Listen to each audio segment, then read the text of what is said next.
Oh yeah, looks like we are live. What's up, chat world? What's up, Timo? And what's up, everybody that starts watching later? It's good to see everybody out there. I haven't got the chance to talk about the finale of WestWorld, so I invited two of my buddies on here.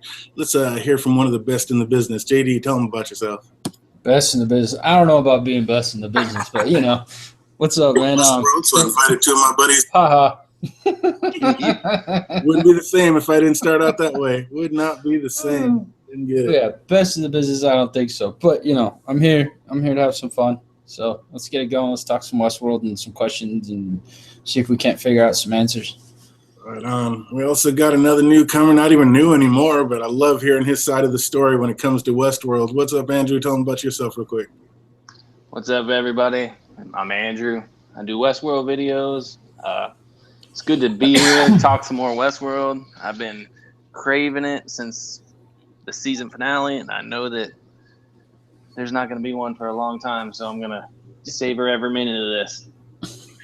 Oh, man, that's all you can do. I don't know. Maybe we'll get lucky. Maybe it'll actually come out at like the very end of 2017. But, yeah, when they confirm something, it's probably not going to come out until like – some think maybe February in 2018. When do you guys think it's going to hit? Yeah, probably like that spring release or whatever they do after winter break. Yeah, you're probably right. Probably like April, May-ish. Probably like it'll take over because we have this season and another season left of Game of Thrones, so it might end up taking the Game of Thrones slot after it's done. Really? They can't go too long though.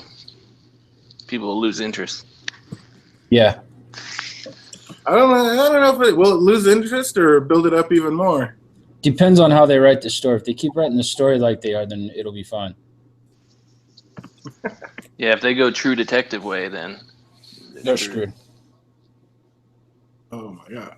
Hey, what's up, Timo? What's up, Eli? If they go true detective, they'll be screwed because they'll make the first season great and they'll make the second season shit. Which I mean, I can't even say that. I haven't really watched the second season, but I heard it's not even worth wasting my time. And the first season was so good, it's like I don't even want to taint it. It's like it's that bad. Just let it go. Yeah, you're fine just watching the first season. Well, actually, when I was going down, I thought I was going to do this a lot sooner than this, but I've been so busy with the holidays and all the birthdays and stuff. I've been, like I said, this is my first time getting to talk about the finale, so I'm sure you guys have done a few different ones, but yeah, actually questions and stuff. I really haven't done any big discussions on WestWorld. I have one scheduled for tomorrow night, but it won't be live, but I really haven't had any big discussions about the season finale. Nice, perfect. So we get both of them out there and see what's what. I know what Dora's been talking about it. That's what he does. Yep. I talk about it, but I haven't done too much live on it because usually I go on Johnny's channel and then I talk shit. So I end up ruining it. Yeah, I was just say every time I'm on with Johnny, like everything gets sidetracked and discombobulated, and you never get a chance to get everything across. I love Johnny to death, but there's so many people on the panel. It's kind of hard to talk sometimes. What's up, Penny Man? Welcome. Timo, you know me. It's what I do. Private stock, Captain Morgan. It's my favorite. Honestly, I'm not that big of a drinker, so it's like when I do it, it's basically going to be Captain Morgan's or Stella's or Blue Moon. So take your pick of the three. You're always going to have a 1 in 3 shot of what I'm drinking. But yeah, if it's in a glass, it's either Captain Morgan or Captain Morgan Private Stock. Yes, yeah. Thank you guys for all being here. Like I said, this is awesome. So it sounds like nobody's gone too in depth, and yeah, you guys are going to hear what me and JD think for about the first time. Oh yeah. So what did I just had them all lined up. So I guess I know what. First things first. Where the hell is Stubbs? I know that's a question I didn't get answered. Where the hell is Stubbs? I don't know. He's got to be with Elisa somewhere. Both of them, we don't know where either of them are at. They both got taken, and that was it. Like, are they alive? Are they dead? If you want to go off how HBO kind of does things, they really don't do killings off screen most of the time. A couple that we can take into account that they've done, but most of the time, any killing, any main character that's going to be killed is killed on screen. And I consider Stubbs and Elsie both to be a decently sized mid character. So I think eventually in season 2, second, third episode, we might figure out where they're at. I got to guarantee in the first episode is going to be total chaos with what just happened. So you don't, whether they're alive or dead, you just think we'll figure out what happened in the first couple episodes? Yeah. Oh yeah, we'll have to. What about? I think. Yeah, go I ahead. think the Stubbs.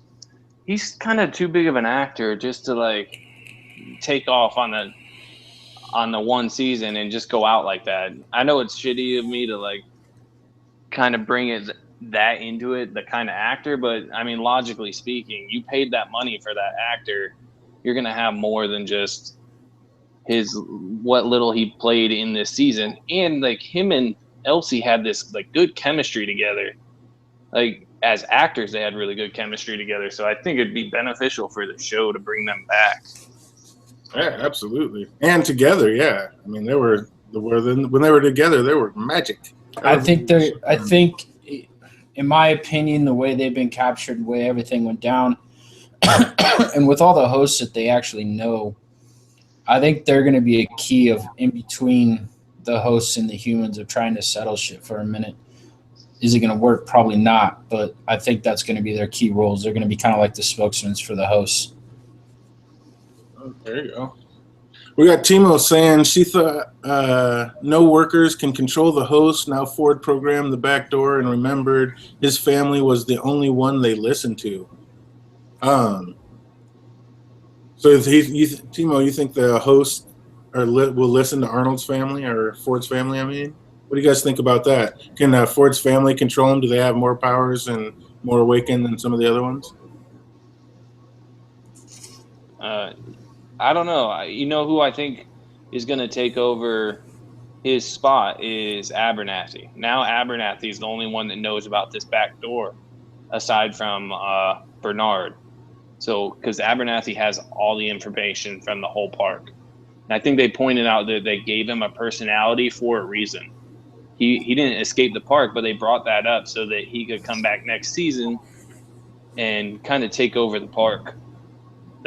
So he'll know about the back door and be able to control the other hosts. You think Peter Abernathy is going to be the one that's going to come back? Yeah, because he's the only one that has all the information from the park now. True. She did upload him with all that information with Dumbass. So where is he right now?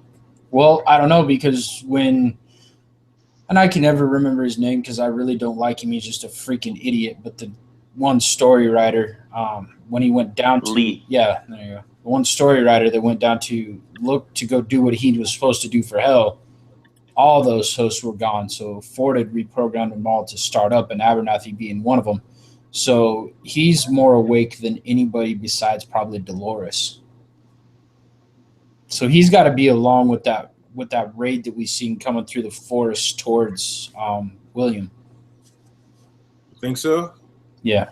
I mean, that makes the most sense. That absolutely makes the most sense. I mean, where the hell else would he be unless he's found a way to break out? What have you guys seen the?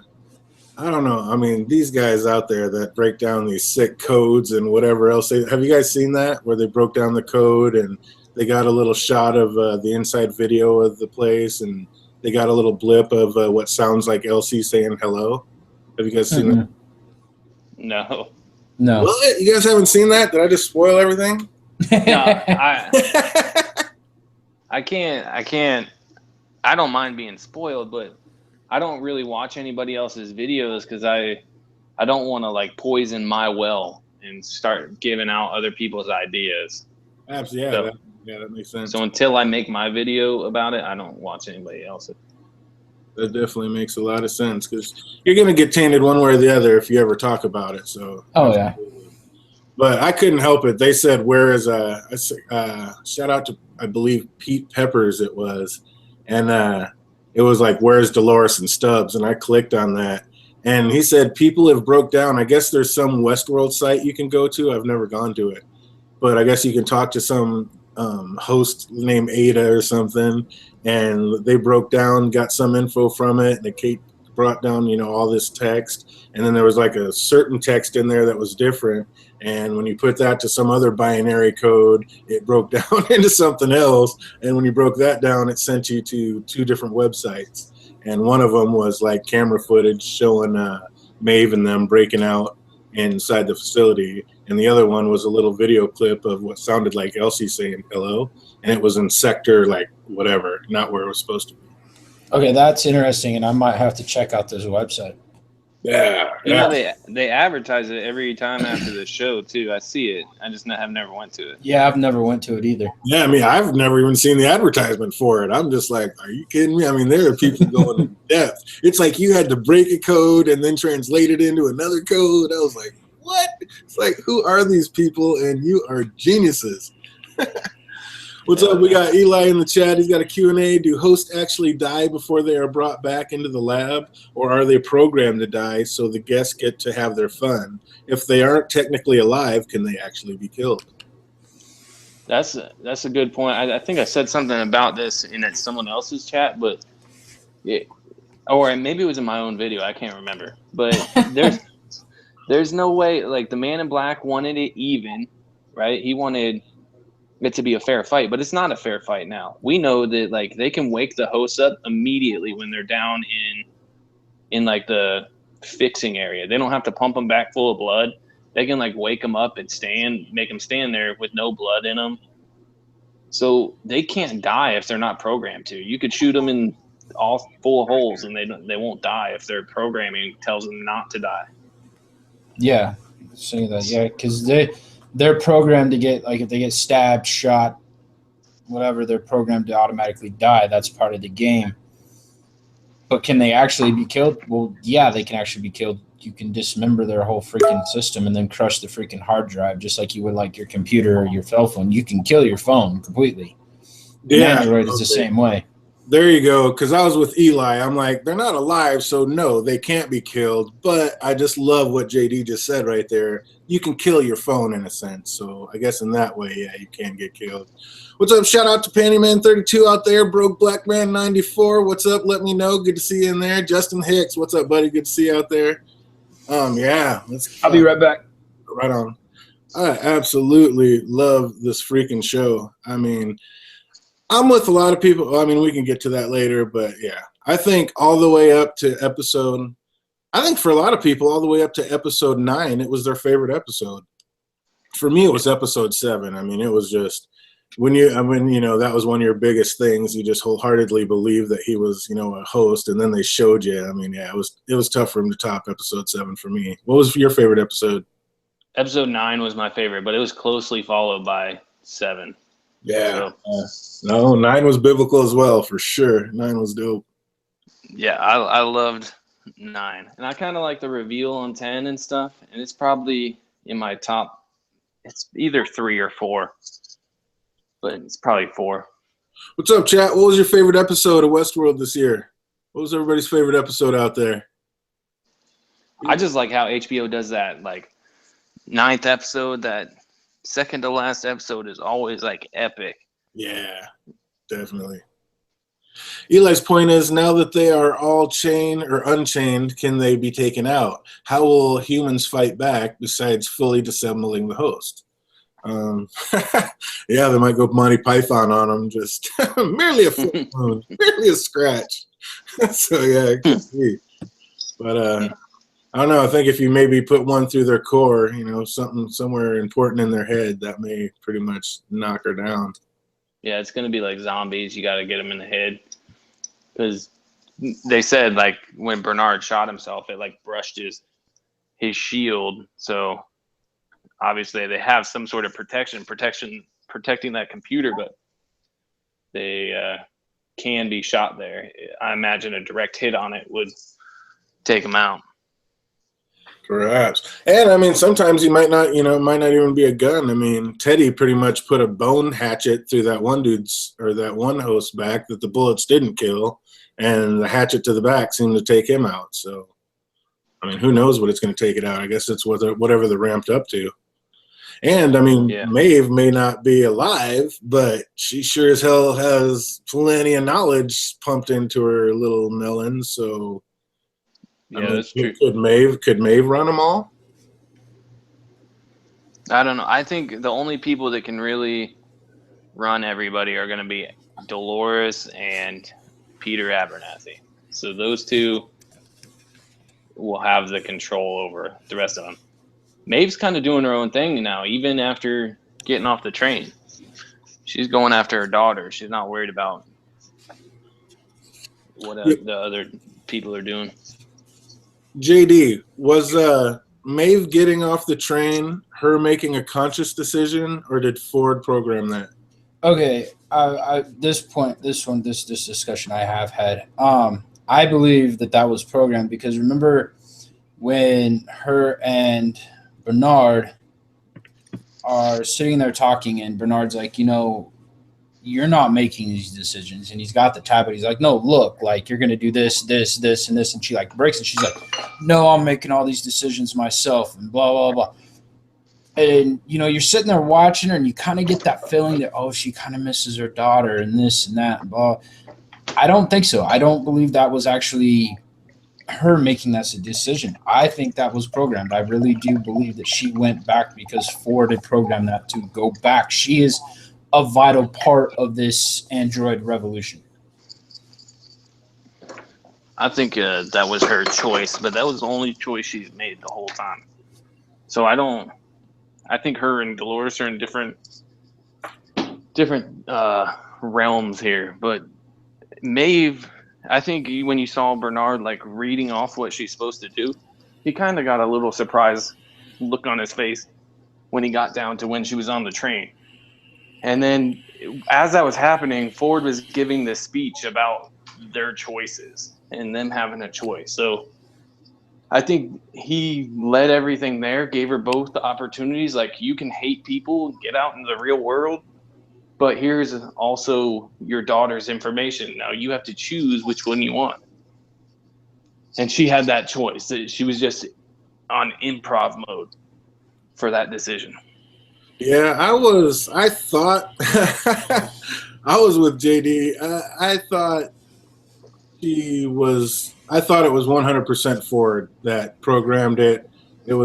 That's the way it was. But if you pause it, and what you just said, when Bernie kind of had a shocked look on his face, and if you can pause it on the thing, it says like her narrative or whatever it's going down, and the very bottom line says something like freed into the world. I can't remember the wording, but it says like release into the population or something like that. So it's like that looks like Ford was trying to send her out into the world, and then at the very last minute she actually did make her own decision, which is starting to point a lot more towards they are sentient and alive if they're making their own decisions. But I don't know, because they could go. I mean, a robot could like misfire and start making wrong decisions, but it's still making a decision. Well, you got to remember Bernard even tells them after a while they eventually go crazy.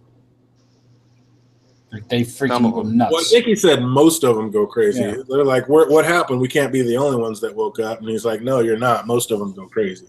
Yeah. Which is just, I don't know. It's like, can a robot go crazy, or is it just a malfunction? I mean, it would have to be alive to go crazy, right? Yeah. I mean, we're going to have to see about Maeve. Like, she might still go crazy. She doesn't, we don't know. She's only on the bottom part of that triangle or the pyramid or at the outer portion of the maze. She can remember, but she's not in Dolores status. Yeah, she hasn't progressed forward as much, because now that we know she was programmed to do all this stuff, we know that she didn't like actually feel bad for the hosts, and this was just all her programming. The only thing she can do is remember. So that decision at the end, yeah, it's kind of a big deal, but think of all the decisions Dolores had to make. And I don't even want to get into, like, I don't even know how many decisions Dolores made. Oh, we can get into that some other time. Oh, yeah. Or not some other time, but we're not talking about that at this point. I think Timo has it right here. It just says on the tablet, it says infiltrate the mainland. And I think that's what Ford had it programmed for her to do, was get on that train and infiltrate the mainland. That didn't happen. She went. And I think that shoots I mean, I think there's a lot of things that kind of shoot it down, but anybody that thinks it's on like a different planet or a different world or whatever, how would Maeve just get on a train and escape if that was his master plan? If she had to like get in a shuttle and go to like shoot off to, It's probably its own island, like in the middle of the Pacific or something. If it says mainland. Yeah, see, that's what I've been thinking. Is it's its own area. It has nothing to do with being on a different planet. It's just literally its own little area. Yeah, that definitely makes sense. Because I mean, I think I heard somebody say on some kind of map there seems to be water all around it, but I only saw the water on that one side. Because that's what I was like. There is no water in WestWorld. That's the number one reason I wouldn't want to go there. It's like, are you kidding me? I wonder if it's climate controlled in there. Like if it's 90 degrees, I don't want to go. But if it's like a nice 75, I'll go to WestWorld. I'm with you on that one, Andrew. I'm with you. Yeah, it's like keep it nice. Yeah, we like it smooth. What's up with the flies? What's up, Broke Black Man? You already know I need to know what is up with the flies in WestWorld. They finally brought it back, and it was inside the facility. What is up with that damn fly, and what are they telling us about it? What do they? I mean, what? Yeah, what are they telling us with this fly? What do they mean by that, Andrew? Oh, man, I don't know. I can't tell you. I can't tell you about the fly. At first, I didn't. I just thought it was insignificant, like maybe a something to progress the plot along to show like that she could kill. But you don't. You would think in WestWorld there would be tons of flies around, but there's not really. You don't hear any sound effects for like flies around all the horses, and the horses don't really flick their tails too much. Like, I don't know. That might all be intentional, and like this fly is some sort of anomaly. The damn fly is just like the fucking lone wolf. It has something to do with the story, but what is it?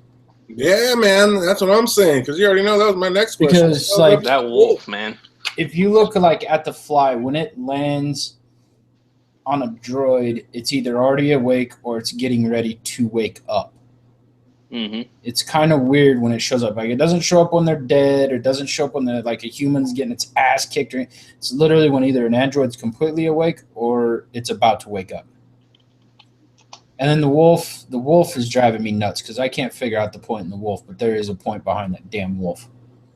Well, no, because that first fly flew on Dolores's face when she first came. Like, no, I wouldn't hurt a living thing. And then we saw her standing on the porch in front of her dad, and the fly flew on her face. That's what I said. It's when they're alive or they're about to wake up.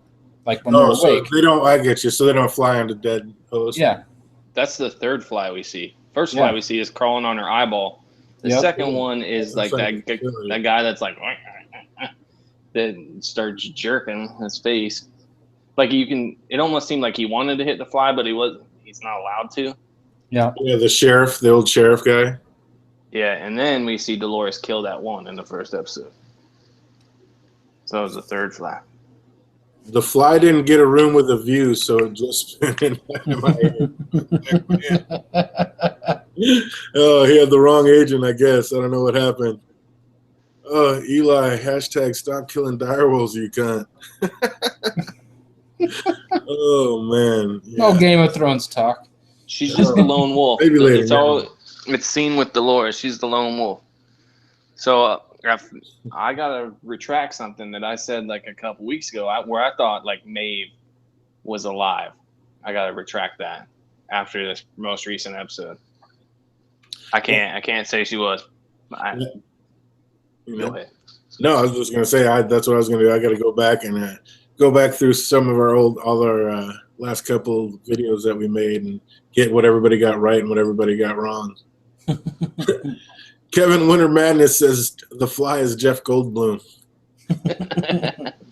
I did get right the Reveries. I knew that the Reveries, just the name, I looked up what a Reverie was, and I was like, there's no way that Ford, if he wants to control all these, that he would name this update the Reveries. So I kind of got that right. That was like Arnold's intention was to make them alive via this update. Timo just busted out a little something right here. Let me read it. Go for it. The Violent Delights line was listed as a voice command in Wyatt's narrative, shown when Arnold was combining his with Dolores' storyline. Arnold said these words which prompted Dolores to kill him. Then in the finale, Bernard said those same words before she shot Ford in the same way. So I'm thinking Dolores is still being controlled in some small way and hasn't really made her own choice like we all think.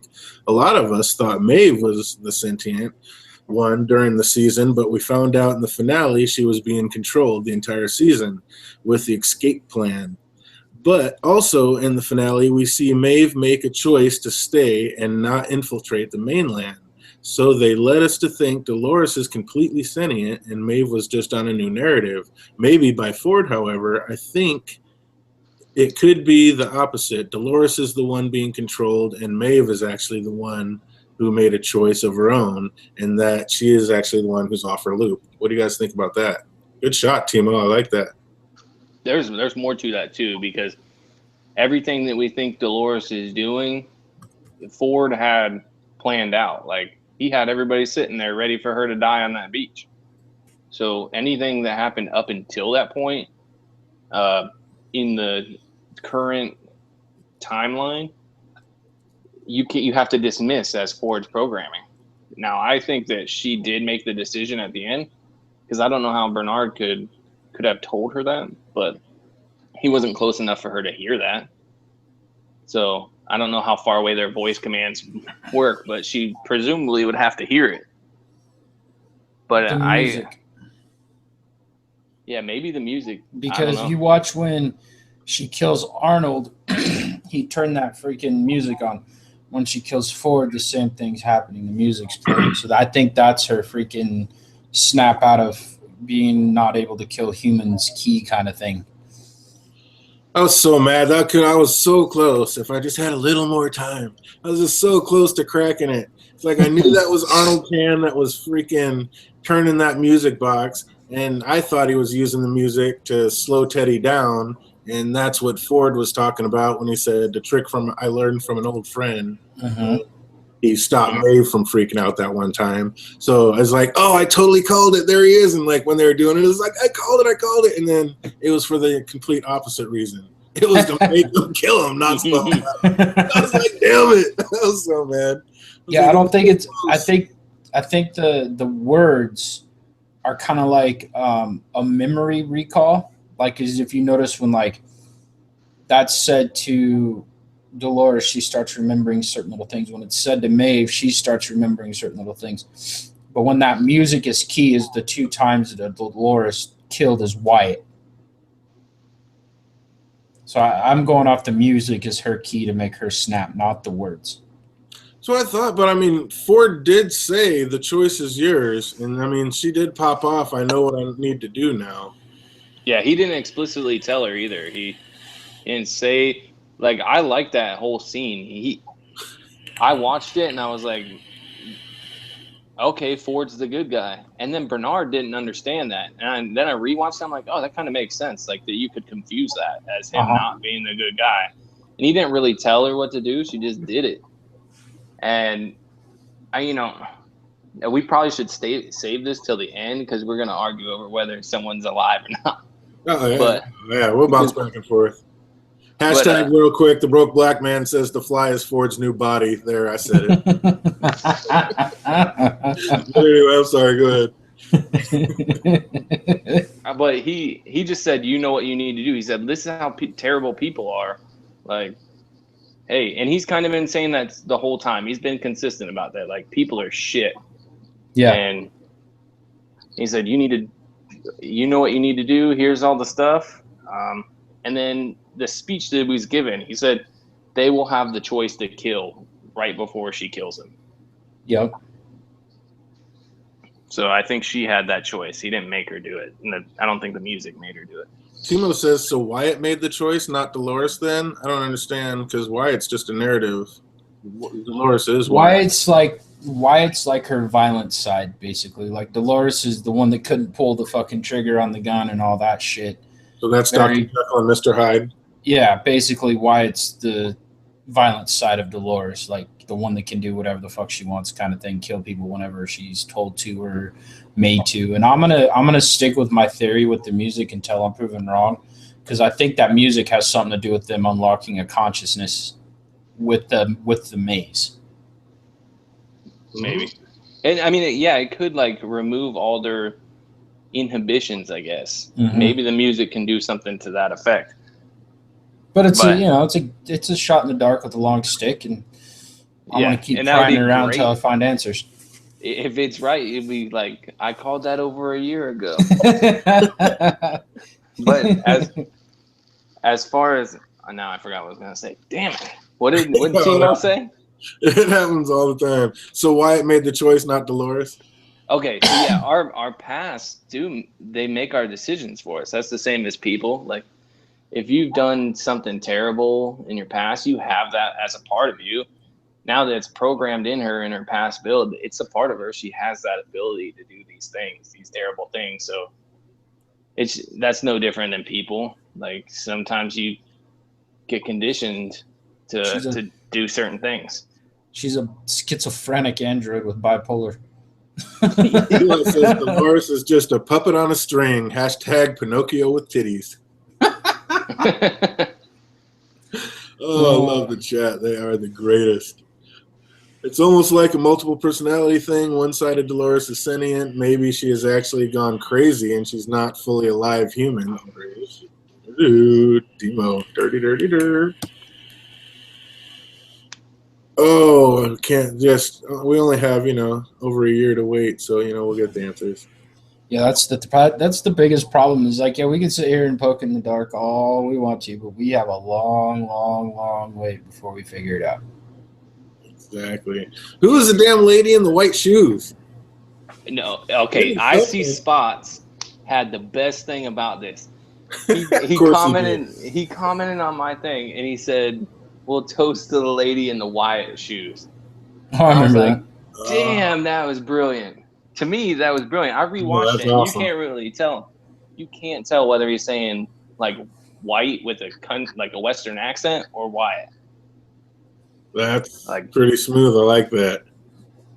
Toast to the lady in the white shoes. I never took it as white. Huh. That's pretty cool. I like that. It was epic. I read that and it like fucking blew my mind. Of course, leave it to Spots. He's always dropping them. # broke black man, empty pockets on a blue jean field. House words, can I get $1? Okay, I can't believe I really haven't seen. Everybody thinks that the SW stands for like Samurai World or Shogun World, or I'm like, if WestWorld is WestWorld, doesn't SW just mean South World? What do you guys think about that? I don't know. Yeah, I couldn't think of what it would be. I was like, Samurai World doesn't really make that much sense, but South World doesn't either with the samurai. I was just like, yeah, I don't know, but I don't know. It just seems like if WestWorld is WestWorld, doesn't SW just mean South World? But I guess, yeah, I mean, yeah, a lot of people have different meanings. Have you thought about anything else about that, JD? What do you think about that? Yeah, I'm going to have to go. I'm going with South World, but I don't know. Like Andrew said, it doesn't really make sense. But then again, neither does Samurai, neither does Shogun. None of it really makes sense. So it's kind of one of those things we got to sit and wait and find out. The big question with that is it an existing park or are they developing it? Because the Man in Black probably wouldn't spend all his time in Westworld if there was a new world. That's how I see it. Yeah, that's a good point. Or maybe he's just, I mean, this is his thing, and maybe he tried South World and East World, and he didn't really like those, so he just came back to Westworld because he was trying to find a deeper meaning the whole time. I mean, when exactly did he become aware of this deeper meaning of the game? Or was that just him flipping his lid? Well, I think he knew it. He was conditioned to recognize it because he did that mission or whatever with Dolores, and then when he saw Maeve do the same thing, that's when he realized, like, oh shit, they can become alive. Yeah. That's my thought. So that would like be like a year and a half ago. It was a year and a half. He said that was like a year and a half ago. Mm-hmm. Yeah, Justin Hicks, Q&A. Could the music be like restoring your computer? It remembers some things and other things are erased. Very easily. Yep. If the androids are programmed that way, yeah, very easily, because they're just a walking computer. Well, how do I mean? So they have to get rolled back every time they go get shot or get hurt, or every time they go get replayed, they get rolled back. So I mean, and like they said, I mean, if it's like a real computer, there's always going to be at least some ghost traced of something there. Mm-hmm. Yeah, that's kind of what happens with their memories. That's why they're aware of nightmares, because there's that trace. Yeah, it never is fully erased. It's always kind of just lingers in the back of their head, kind of like a virus that you can't get rid of. And it's all due to human laziness. That's like the funny thing about it. They could erase it all. They just choose not to. Rather than rebuild like the whole computer, they just keep it there because it's easier that way. Well, look at like what Ford did with Maeve when she went psycho about her daughter being killed. All he did was calm her down. It says erase memory, but it doesn't erase it because we know for a fact it's still there. So basically, it just kind of erased it from the front of her head, put it in the back somewhere hidden, and he redid his little magic and brought her back to where she needed to be and called it a day. That's all there is. Feel it. I just don't think the memories ever actually get erased. I think they just get stored somewhere else, and like they get kind of like caged up somewhere in their mind until they're released. So basically, yeah, just like a regular hard drive. It's like even when you erase it, I mean, you can always go back and get it. Yep. You think Teddy will ever gain consciousness? Oh yeah. I think he has the potential to, but I don't know that he ever will. He's like, Teddy's kind of worst for me. Like, I hate Teddy. Yeah, I'm not a fan of Teddy's either. I wanted to like him. Like, I thought that, yeah, this guy could do something. And then near the end, you're like, yeah, he's doing what he's supposed to. And then you find out he was just programmed to do that. And I'm like, damn it, Teddy. You built me up, and now you brought me back down. You if I have to take crap robot. If I got to take an android one of the hosts that I really, really liked, it's got to be that outlaw that ran around with the Man in Black that he got saved off the noose, and I can't remember his name to save my life. Lawrence, yeah. He's my favorite too. Yeah, I like Lawrence, man. Lawrence is the shit. Oh, too much werewood, Timo. I really don't get sick. Knock on wood, now I'll get sick. But yeah, I haven't been sick all year. But yeah, I do something raspy. I can hear it. Speaking of werewood.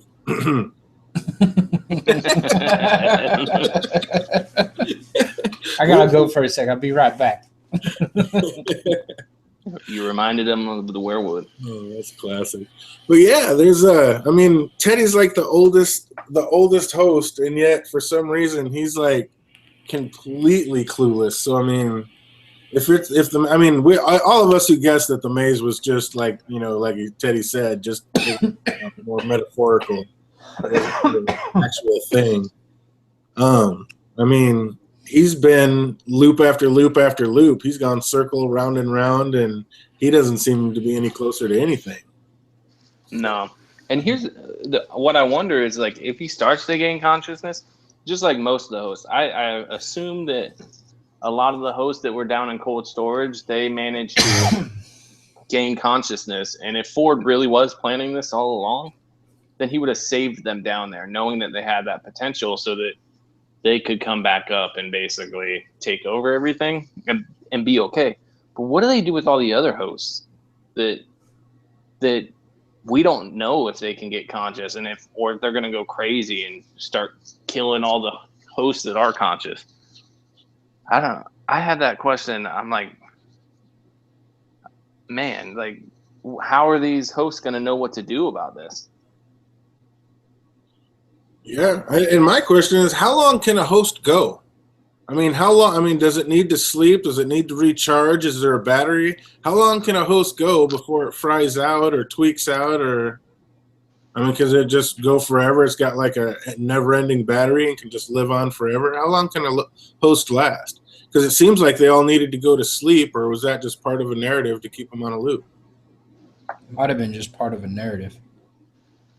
Yeah, presumably they sit down in cold storage, and they don't have to do anything. We can just stand there forever. But actually being mobile and being function, I mean, I guess until the computer wears out. Yeah. If it wears out. Well, no computer lasts forever. I mean, sooner or later it's going to wear out. I would think. I mean, if you got the technology to build that type of a world, you got some serious technology. Those hosts could outlast, before they ever burn out, could seriously outlast mankind, and that's how they take over the world. And they also can probably be smart enough to when shit goes south, like we watched with the one with Wyatt's, bad guys collecting body parts. They're figuring out how to work on each other to keep each other fucking going. Yep. I agree. That's what I'm thinking. You think they'll make robots to be able to build and fix robots? Mm-hmm. Well, I think Abernathy will know how to do that immediately. He'll be the one that knows how to do it. Yeah. Well, Bernard already knows how to do it. Bernard already knows how to do it. Abernathy will know how to do it. And then Felix obviously knows how to do it. Yeah, as I say, he brought that bird to life. Felix is going to be part of the probably the human side of it that is with the host. He's like that guy from Planet of the Apes that basically killed off all the humans with his Alzheimer's drug. That's Felix, basically killing off all the humans by helping Maeve. Here's a good question, DJ. The Panty Man? Yeah, did you see that? Yeah, it says, can you guys answer me something? How, if they die after gaining consciousness, are they able to retrieve memories from their old bodies in the storage? The ones that are down in cold storage aren't the same droid or hosts that you see up top doing their roles. But when Maeve burns her and what the hell's his name? The bad guy. I can't think of his name right now. But when she burns them, basically all that burns off is basically from what I figured, the only thing that burns off is like their flesh. Their computer goes into sleep mode. They come back, they rebuild it, and the computer comes back on. Like the computer's never destroyed. Basically, it just gets transferred from body to body. Yeah, that's a good answer. What do you think about that, Andrew? I agree in a way. Like, I have a similar question to that. It's almost like if they are similar to the human brain and they can transfer their consciousness, they wouldn't necessarily even need the same chip. They could just load that up, all the information to like the cloud, and then download it back down into another body. So you could presumably put Maeve in any body and she would still be Maeve. But then if their brain's like a human brain, the hardware would have to be exactly the same in order for it to operate exactly the same. Think of it kind of like an SD chip or something like that. You store all your information on it, and then you can pull it out and plug it into anything, and it brings your information back up. So think of it like that SD chip. The body gets burned up, everything's controlled, died, the hard drive's been melted. They pop that little chip out, rebuild the body, put the chip back in the brain, everything comes back online. But they have their Bluetooth on all the time, too. Yep. I was about to say, you could just be like in the cloud in there and just Bluetooth everything, because basically everything's controlled through those little pads. I mean, they can control everything in there with the little pad. Yep. So, I mean, it's all wireless and Bluetooth. Timo says, if a host becomes sentient, will they retain all memories when they wake up? Will Dolores go to sleep and start over, for example, which is pretty much kind of what you were just talking about? No, I think they wipe them. So the workers have to wipe them because she was with William for a few days. So she would have went to sleep a couple times in that period. So I think the workers are the one that have to wipe them. Agreed. Go ahead, JD. I was gonna say I agree. I think when they, like you seen Dolores get killed or whatever, then when William sees her again, she's back on her loop. So they get killed, they get brought back up. That whatever happened at that point in time gets erased, and then they're put back into their loops. So they don't remember anything before that. It's just all brand new again. Yeah, I think Dolores is a bad example because I think Dolores has been awake and lying from Jump Street. I think she remembers everything. I think she does too. I think she has been lying to everybody this entire time, and she has been wide awake since basically ever since we've seen her. Because just the way she snaps a couple times, and like when, after they cut her, mess her up, and when Logan does that to her, and she just snaps up and she's like, "You guys are a stain on this world, and this world isn't meant for." I mean, she just instantly looks so mad, like I could kill you right now, but that's that bipolar disorder. Yeah. But I mean, she is wide awake. She knows exactly what's up, and she just kind of rolls through the BS because she has to. Because she said she chooses to see the beauty in this world. Everybody else sees the ugliness. She just looks past all that. And like she said, you guys assume that I want out of here. It's like, why would I want out when you guys are all clamoring to get in? It's like she wants in. Or she wants think about this. All those scenes where Dolores snapped, right? You look at how when she's talking to her other subconscious, when she's talking to the Wyatt part of her, the look in that face when she's in the blue dress, the look on her face compared to the look on Dolores's face is the same look you get when she snaps. Her demeanor changes, like she gets real serious real quick, does her little snapping thing, and then all of a sudden she kind of like rolls back and goes back to Dolores. So it's that it's that bipolar disorder coming out. She takes so much. White comes out, snaps real quick, and then retreats back into her subconscious. It's literally the ultimate Dr. Jekyll and Mr. Hyde. Mm-hmm. Hell yeah. The Hulk. The Hulk. So Dolores was sentient the whole time. Is the Wyatt narrative kind of infecting her, making her bipolar crazy? Yeah. I think like JD said, she already is bipolar crazy. Yep. It's already there. It's just how much she can control. And then, the whole unlocking the mace thing, that was for her to unlock her subconscious, and her subconscious being Wyatt to really wake her up, to realize what has been going on, to realize everything that's wrong with this world needs to be corrected. Yep. I think it's a part of her now. Like, that got programmed into her. She can access her memories. But I think there is that kind of disconnect because that's someone totally different than who she thinks she is. But I think that also points to her being more alive than that kind of duality makes her more alive than any other host because she has two completely different programs in her that she can access. And it's kind of like people, like we view ourselves one way, whereas we're actually another way. And we kind of ignore shitty shit that we've done in our past and like pretend that almost that wasn't us. So I think that makes her more realistic as a living being. Yeah. That's why we love his different views. To me, she's always just a robot. No, that's funny. Absolutely. Who's the most alive, JD? Who's the most sentient, or who's the closest to consciousness on the show? Dolores. You say Dolores, and you think it's Peter Abernathy? Who, me? Yeah. I think Dolores and Peter are probably along the same lines. So what if when Sizemore, the guy we all love the most in the show, what if he was on his way down there and that's when he was basically, that was his plan, and that's when he was going to upload all that information into him and then sneak him out? What if Abernathy hasn't even had that information uploaded into him yet? He said that they did. He said he gave him a personality, or he managed to do it even though he's full of a bunch of other programming. Basically, he had almost no room left in his brain, but he did give him personality. He said that when the board members were getting off the train, I believe. Huh, there you go. Right on.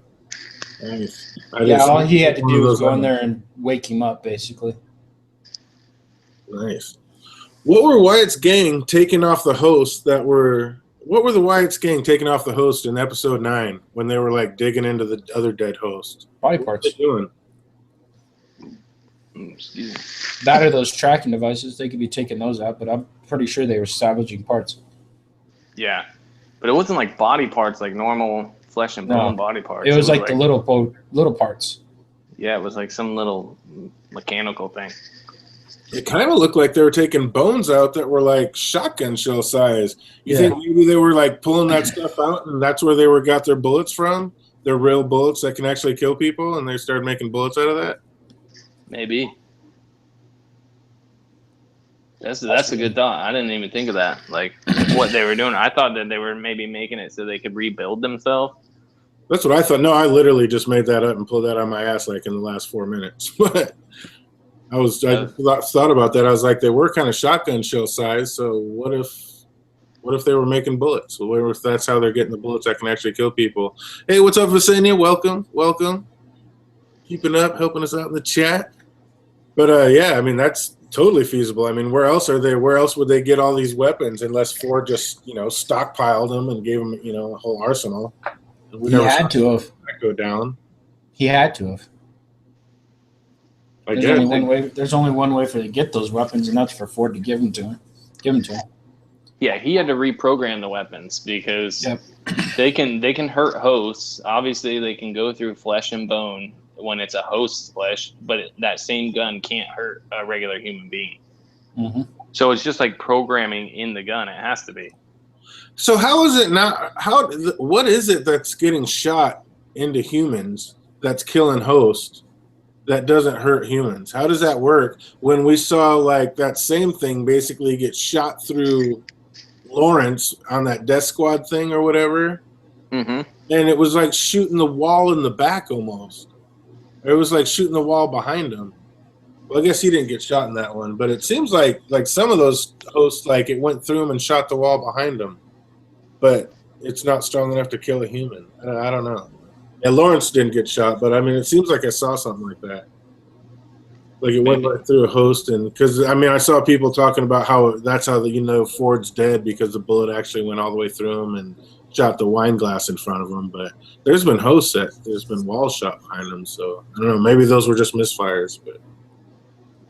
Well, you see, like the thing about that is at one point Maeve shoots a host through the back of the head, comes out his eyeball. So that happened in the little bar one time during a brawl. And, when they were trying to steal the safe. I think it was just a regular brawl. It might have been like the initial time they tried to steal the safe, but it was a close up shot too. Like his face was right in front of the camera, and then it like blew out the side of his head or something. Welcome back, Eli. Welcome back. But I don't know, like about the bullets. I don't know how that would work. I have a question. I have to assume they're far in the future. So yeah, I don't know. It's like, how can they put these big holes in hosts, but just kind of a little nick, kind of like getting shot with a paintball on a human. Like it seems kind of weird. It's got to be programmed that way, or it's just the shells that the hosts have. Like instead of like you think about, let me think about this for a second. Like okay, the humans are getting a certain set of bullets that can kill the host. Okay, so they're like bullets. What if the ones that the hosts are carrying are more like a cap gun? Like when they hit, they just kind of explode into a little thing of powder, and then that's it. And it leaves like a little flesh wound, and that's all it's going to have. Logan picks up the gun and says, "Ooh, upgrade," and then starts shooting hosts with it. Maybe the guns are just programmed to kill hosts.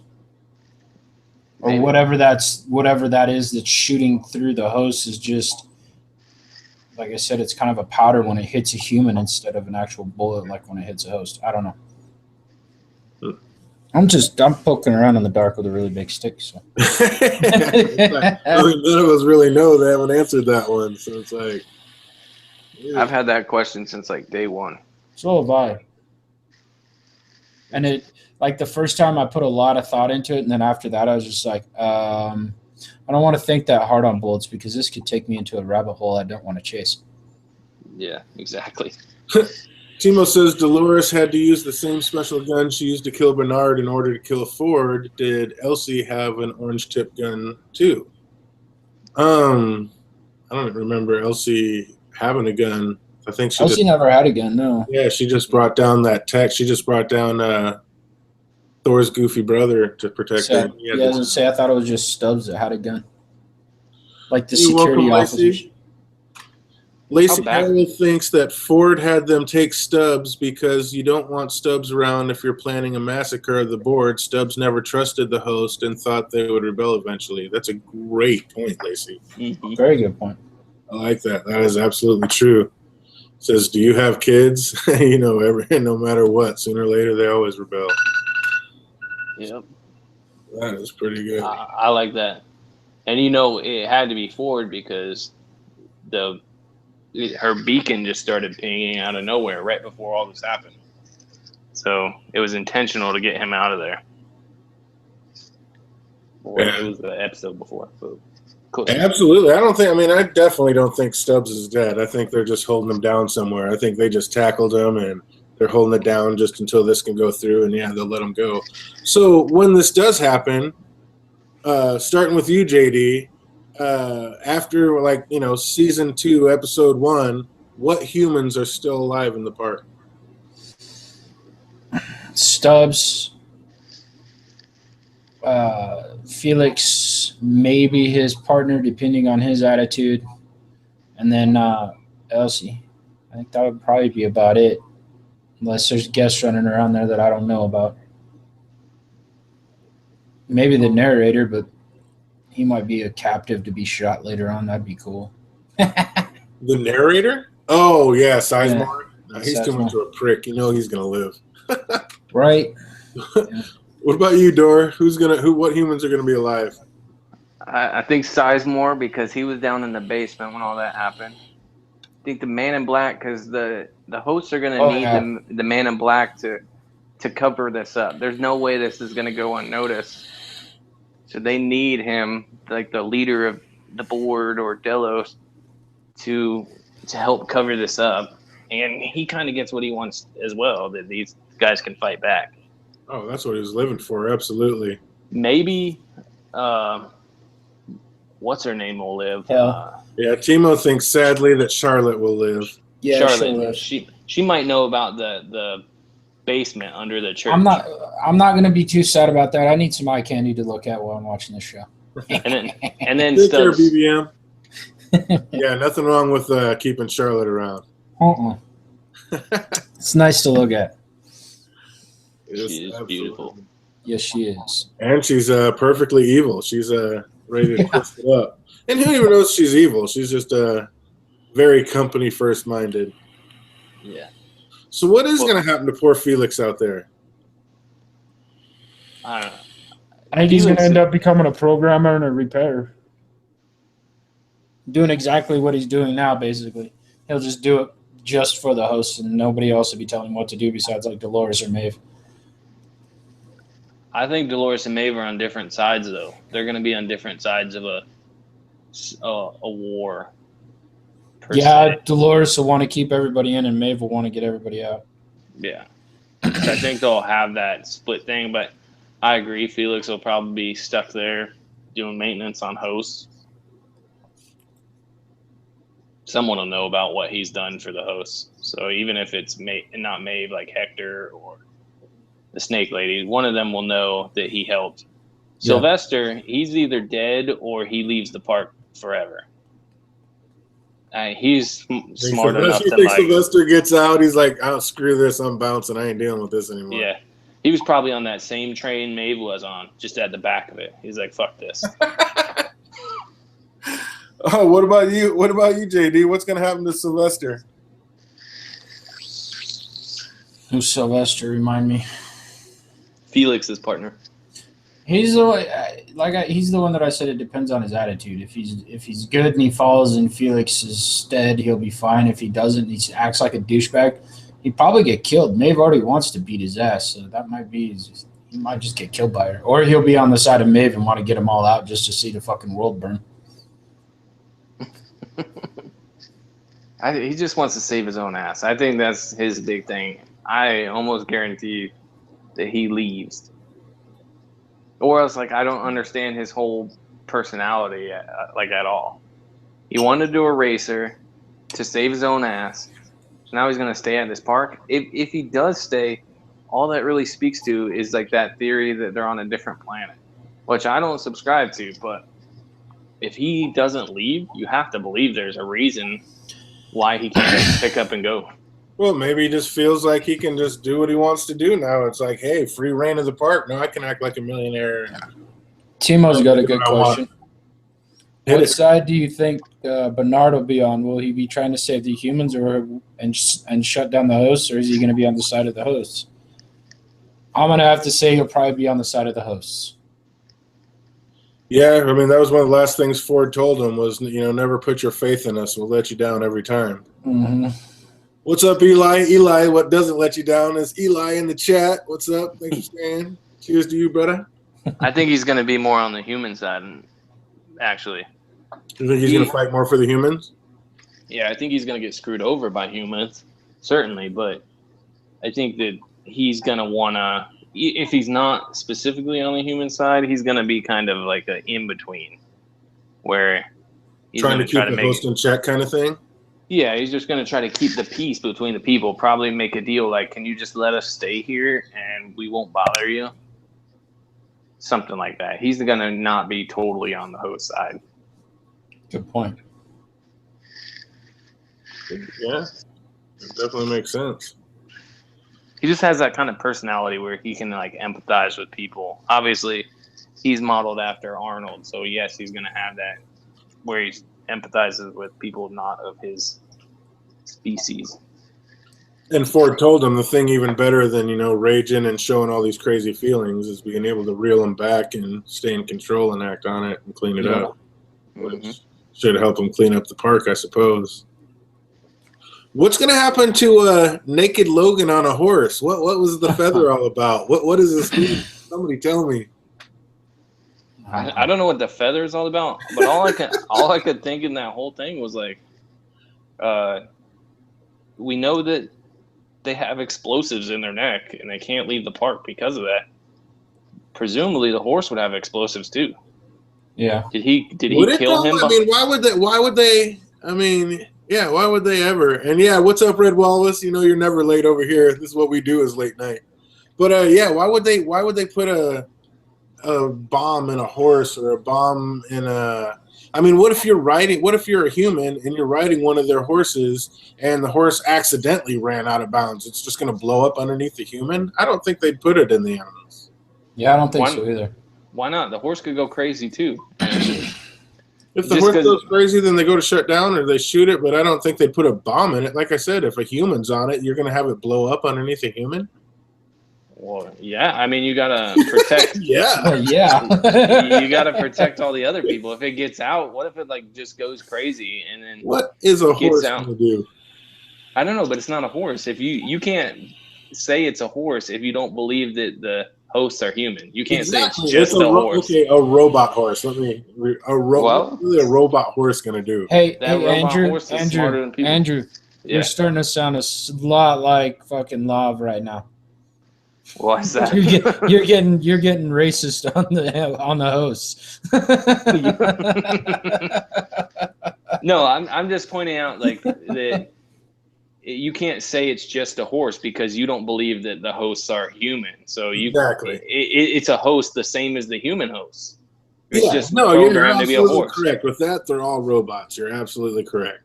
You would still need that same I don't think they would have a horse that humans are riding able to blow up. I don't think there'd even be a bomb in it just because of that. Well, I don't think they're going to put a bomb in a rattlesnake. I don't think they're going to put a bomb in a bird.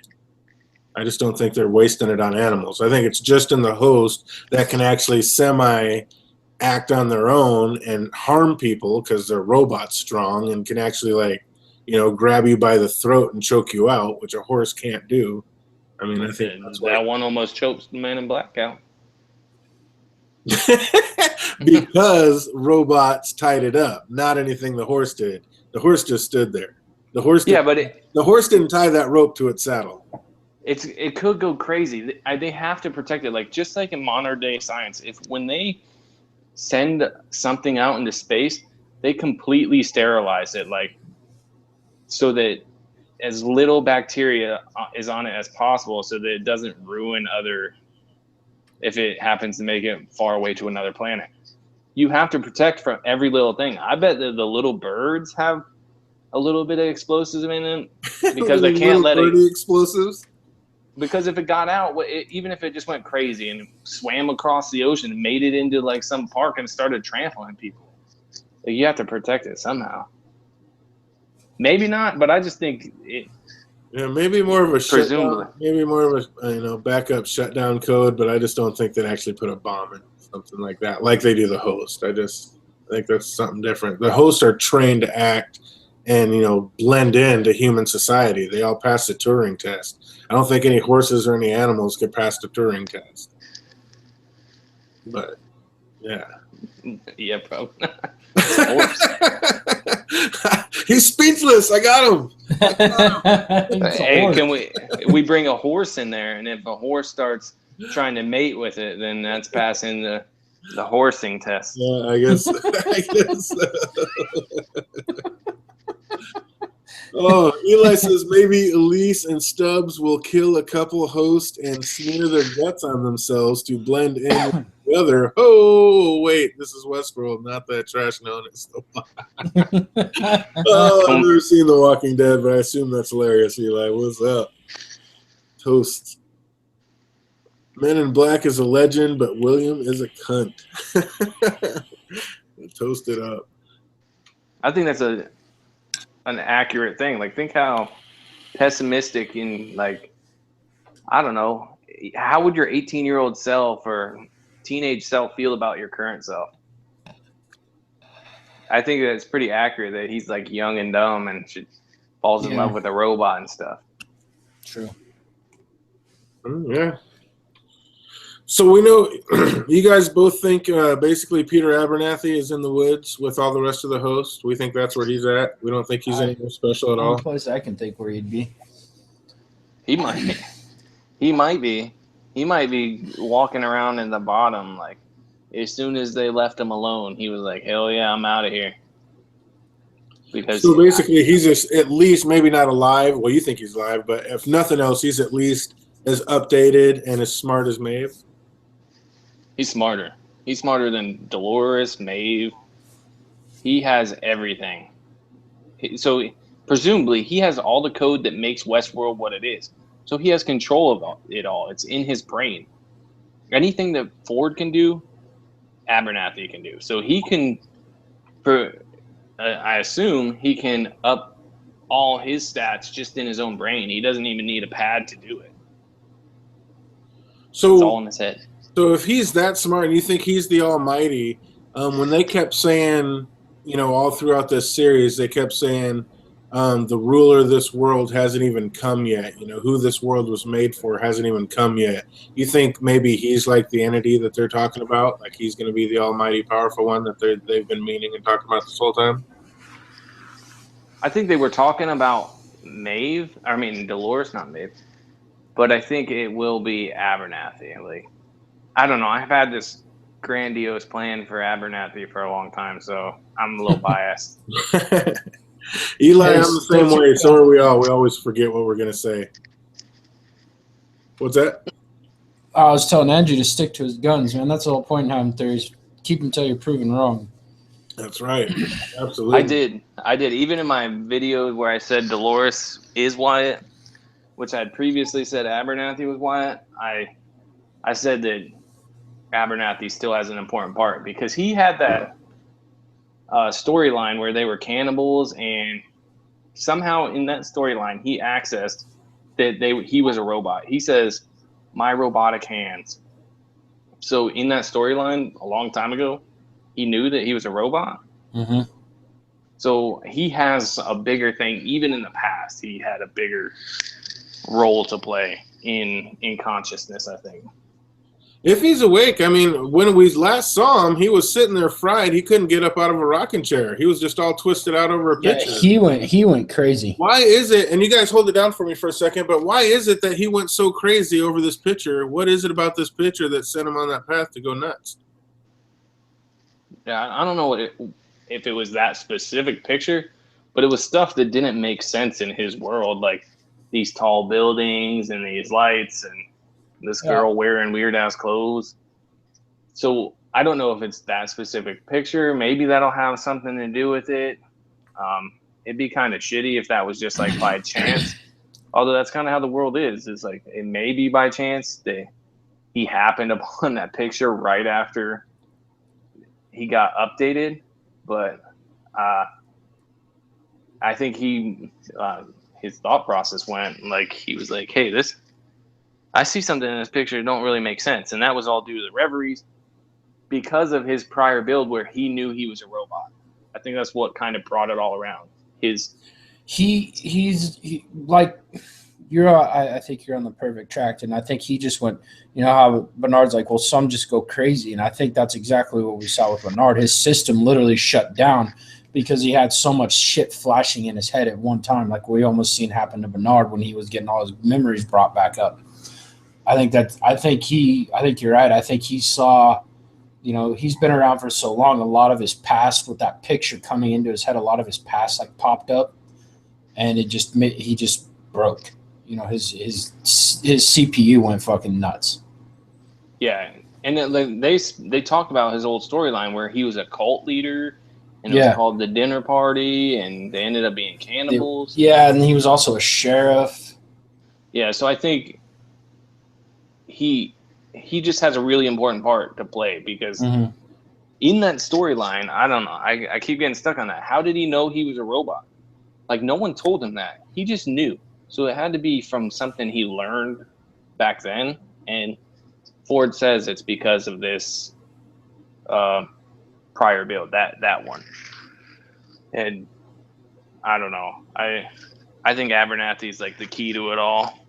Dolores gets all this limelight, but I think Abernathy is the one that really has things under control now, especially now that he has all the information from the park. But those reveries, like the reveries have everything to do with it. Yeah. Well, that was Arnold's intention. The reveries were specifically made to make them conscious. That's what Ford said in the last thing. It was there. You know, he figured he was backwards in the tier. Yeah. I was like, it needs to go this way, and I've been trying to build it this way. That was my problem. So he changed the reveries around to where it would eventually the maze would unlock in their heads, and they would become alive, basically. Timo had a good question. Go ahead. Oh. First of all, Eli, we're really hoping that you remember that because, Eli's been wiped. He can't remember what he was going to say, and it's been driving him nuts. Okay, what was Timo going to say? Timo asked, who was Ford building in that basement? He was creating a host. Who was that host? Himself, I think. So you're of that. More like, yeah.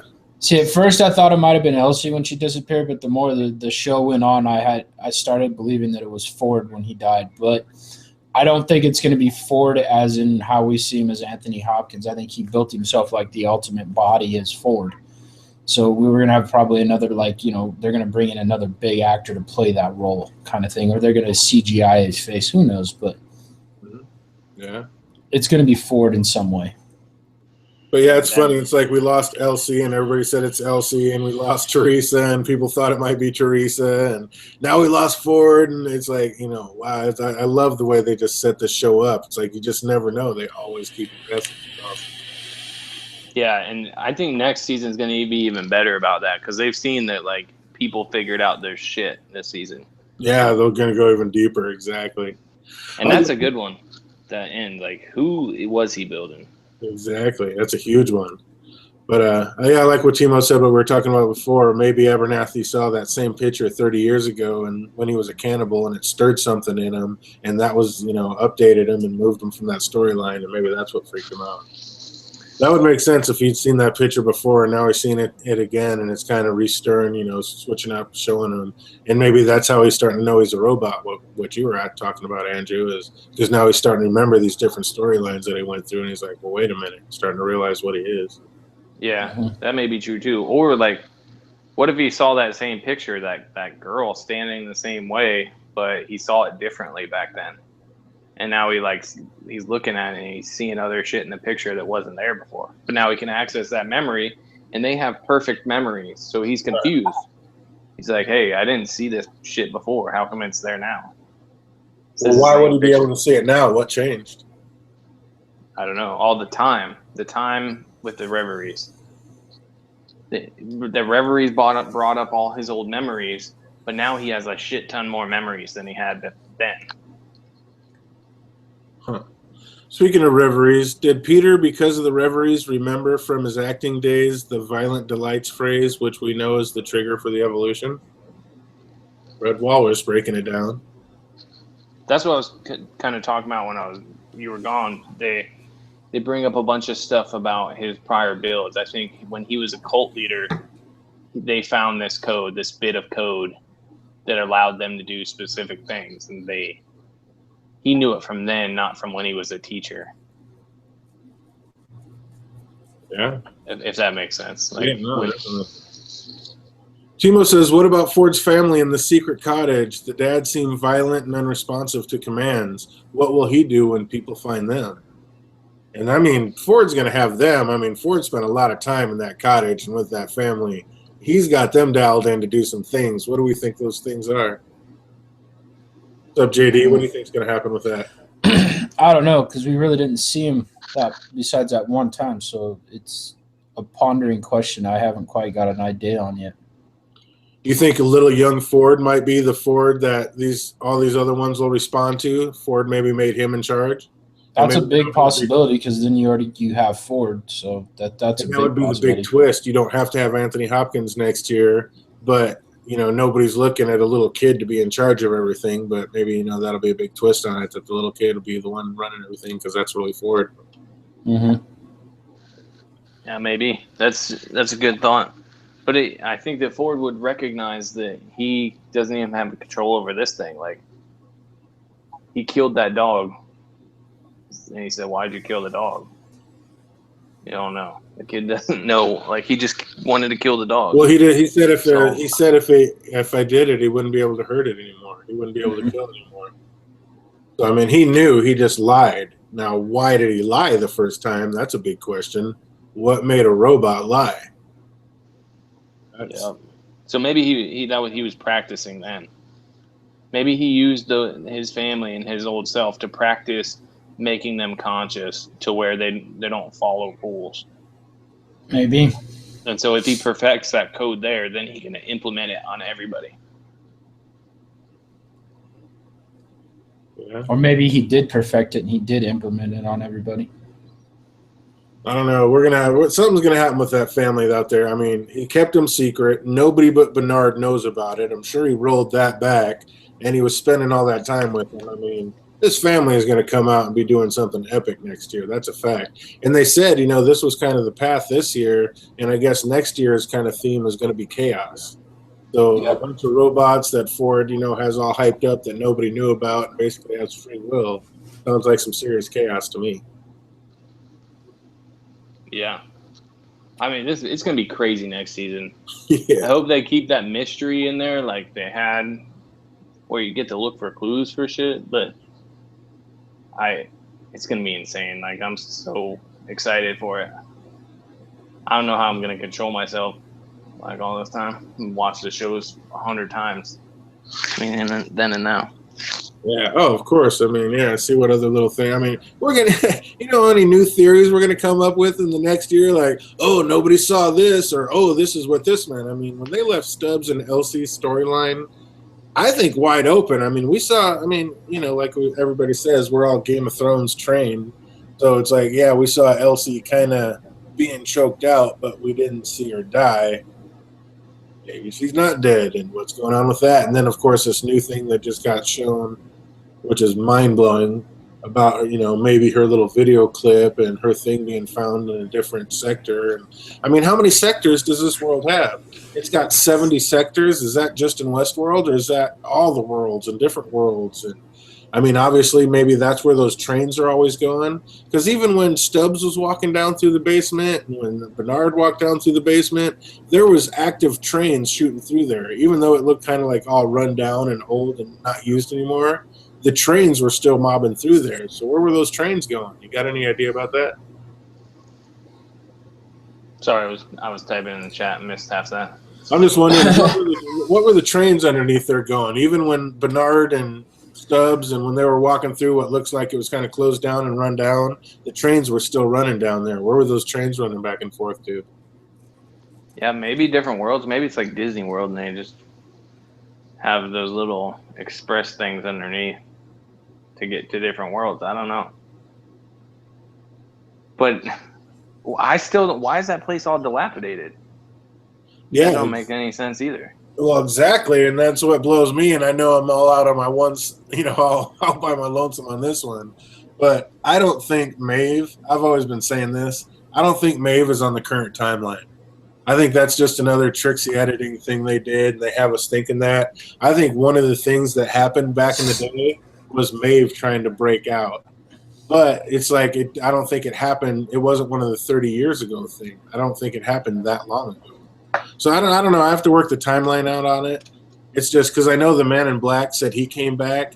But when the Man in Black went back to kill Maeve and his daughter, how old was he? Was he as old as he is now, or was that a while ago? Like, do you know how long? Like from whatever the current timeline is now to when supposedly the Man in Black wanted to do this to himself. His wife died, and he wanted to go on this journey. When did he kill Maeve and her daughter? A year and a half ago. Yep. From the current timeline to now, it was a year and a half ago. Yep. But they say after that they changed Maeve into The host, head of the head of the whorehouse, and gave her the timeline that she's been there for 10 years. So how long has she been there for real? That's how you know she's only been there for a year and a half. So because she says I've been madam here for 10 years, and he's like, no, you've only been there for a year and a half. Before that you were in this little house out in the prairie. Ed Harris does say that you've only been here for a year and a half. I think it was Felix, but yeah, I was about to say, because we never really saw Ed Harris with her. Yeah, she's like, I've been the maid whatever for 10 years. He's like, you've only been in that role for a year and a half. So that's right before you should. Have we ever seen Maeve and William and Logan in the same picture, in the same frame? Nope. Besides the very beginning when they walked in there, no. Even when they very first walked in there, was Maeve there? Yeah. No, when they first walked in, Maeve wasn't there. You're right. It was a different girl. You're right. They've never been in there at the same time, have they? Nope. The only time we ever see Will and Maeve together is when he kills her and her daughter. Yep. And then she cuts his throat. So that it could be like something, I don't know. Maybe. But you also have to think like Bernard was down there. And we know that the Maeve storyline, Clementine is down in cold storage, but she just recently got put into cold storage because she was in the Man in Black's, or like Teddy and Dolores's timeline when the Man in Black comes and takes her into the barn. That timeline, we see Clementine at the bar. So, but was that a different scene? And are we sure that was even the same timeline? Because Clementine seems like she was been there the whole time. She was there. I mean, we saw her go up and kiss Will when he was young, and we saw basically, supposedly, she's just now getting brought out. So Clementine's been the same Clementine this whole story for 34 years? Presumably. Yeah. That's why she's really good at it. That's what I'm saying. I don't think the May thing is happening now. I think it happened before. I think they're showing it. It just seems so out of place, but I don't think Maeve's timeline is current. I don't think that happened now. And I know, like they're saying in the chat, I know the flashback showed the Man in Black as he is now, but I mean, the flashbacks also showed Wyatt as a general, and we saw that it ended up being Dolores. So I mean, not all flashbacks are 100%. That could be just the Man in Black thinking of himself as he is now, but he was younger when he actually did that. I don't know. They could twist that all kinds of ways, but for some reason, I just don't think the Maeve timeline is current. But as only one way to find out, man. As usual, I'm probably wrong, but damn it, I don't know. I feel like I've called actually a few on this one. I feel good about this one. I think we called a lot of stuff out on this one.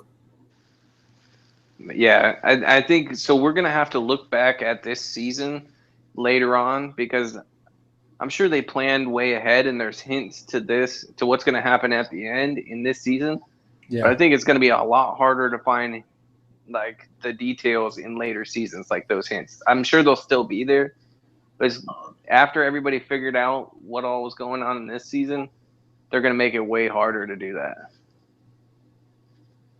Yeah. So we'll keep coming back to this season to try to figure out what happens. Season one's going to have a lot of answers in later seasons to come. Yeah. So I thoroughly enjoy it. Going back over it. I forgot what the question was initially. Man, I keep doing that. Oh, it happens over and over and over again. Well, hey, man, I got to get up early, so I got to bounce out of here. All right, man. Thanks for being here, JD. We'll definitely be talking at you soon. And hey, everybody, if you haven't gone over there, check out JD's channel, man. He's got another chapter of those books out, keeping you updated. You guys definitely get those. It's awesome. Yeah, thanks for having me on, Andrew. It's a pleasure as always. And you guys have a good night. We'll talk to you later. Peace. Take it easy. So do we think for 100% that okay, I guess just ask you, who do you think the higher clearance person was that was altering Maeve? Is that 100% Ford, or is that something else? Yeah, I think it's Ford. Ford, he wants to destroy the humans, I think, is his big game. He thinks that these creations are superior, but he knows that someone has to be on the outside to make it a reality. Maybe but he wanted to give her that decision in the end. But he had to get her there in the first place. Well, the way Bernie was talking, like, no, you're not. She's like, I make all these. No, you're not. These are all programs. No, you're not. He was so cocky with it. What if Bernard is like doing like a Dolores and he's got his own little Heckle and Hyde going on, and he's the one that made all these updates. He's the one with the higher clearance. What if he's basically turned Maeve into his little puppet? Maybe. But I want to say that she froze him, but he could have acted that. But you saw when he left the room, he was actually like distraught. He hid behind that pillar. So I think that she has higher clearance than he does. So he couldn't program her to do that. Well, I mean, we don't know if she has higher clearance than him because she gave herself clearance. And that's another thing. She's like, I need administrative clearance. Felix couldn't have gave her shit. So who gave her this administrative clearance? How'd she get that? It seems like she's just pumping that up on herself because Ford's letting her think that she's pumping that up on herself, or whoever's doing it. They let her see all the code, like how stuff works. She used like the computer and her brain to see where stuff was at, and then she told Felix how to do it. So she could look into her code and see what was holding her back, and then give herself these administrative rights. So that's what I think. She was able to just basically hack the computer and give it all to herself because she had the knowledge of how to do it. Yeah, she made herself so smart she could just see how everything was working. Wow, that's how you don't think they'd have a safeguard and for hosts not to be able to do that? They're operating on their own system. It's like how.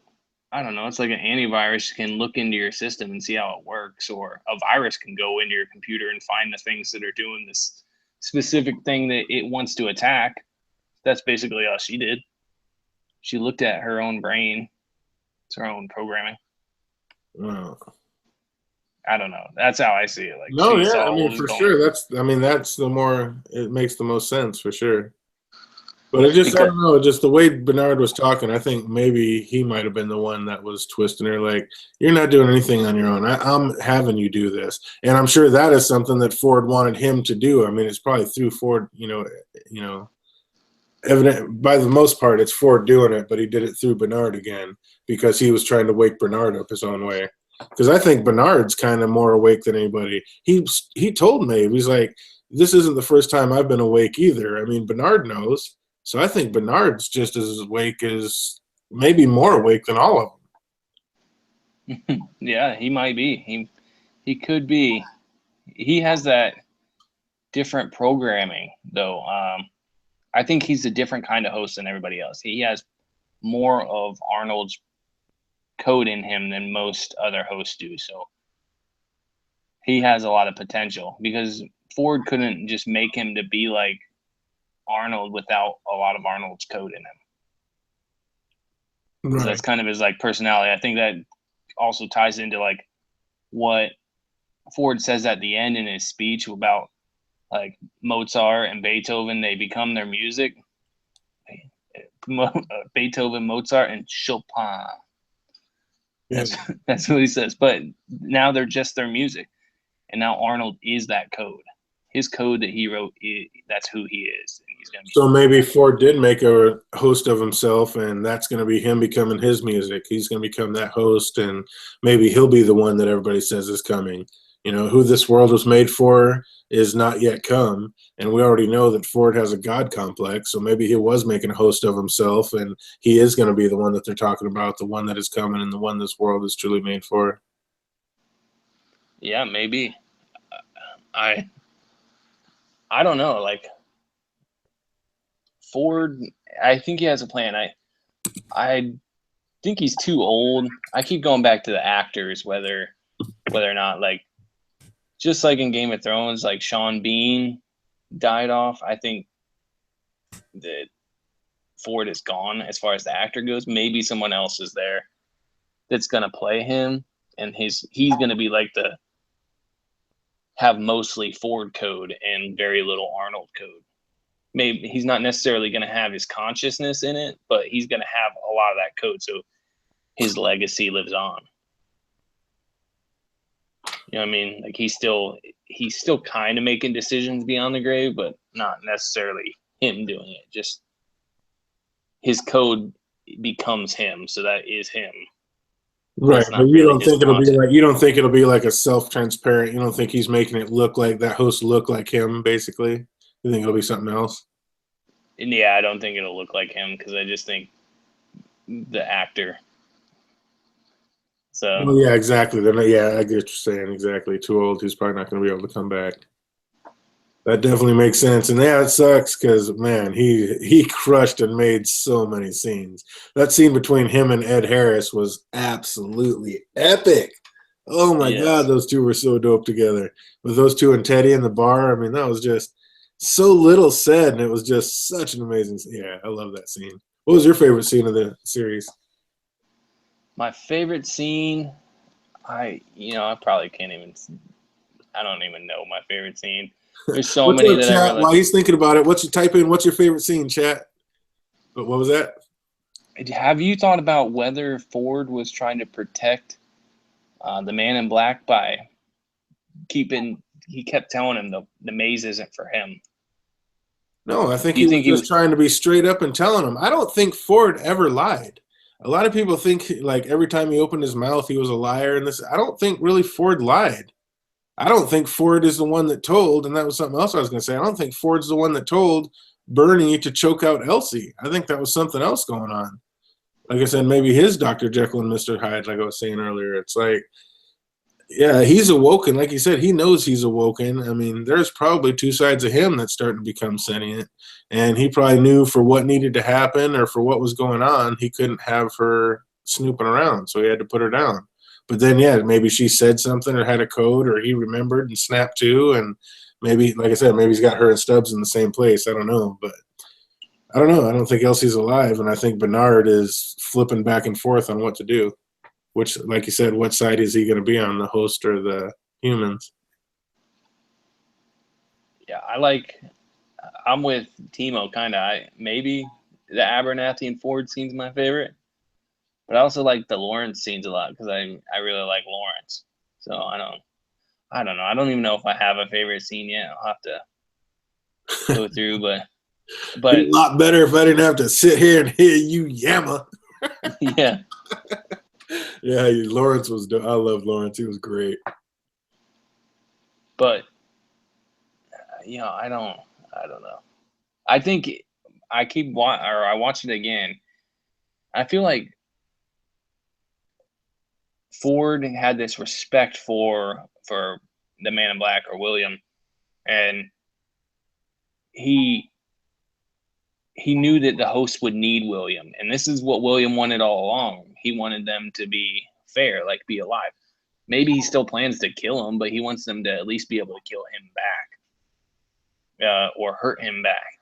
So I almost feel like, Ford was trying to warn him, don't come to this place. Stop trying to find the maze because something bad's going to happen here, and we're going to need you afterward.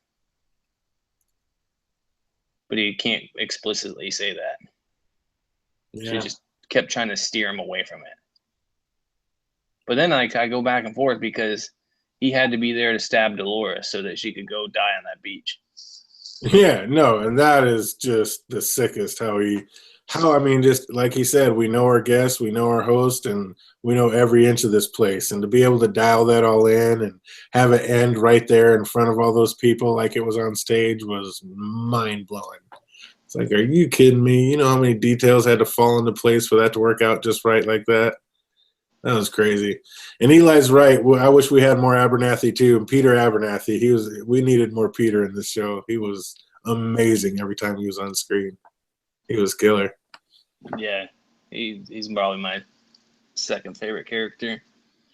I actually just heard. I think just tonight I saw something that Kissy was supposed to have more of a role because he was killing it, and he was supposed to have more scenes, but he ended up passing away.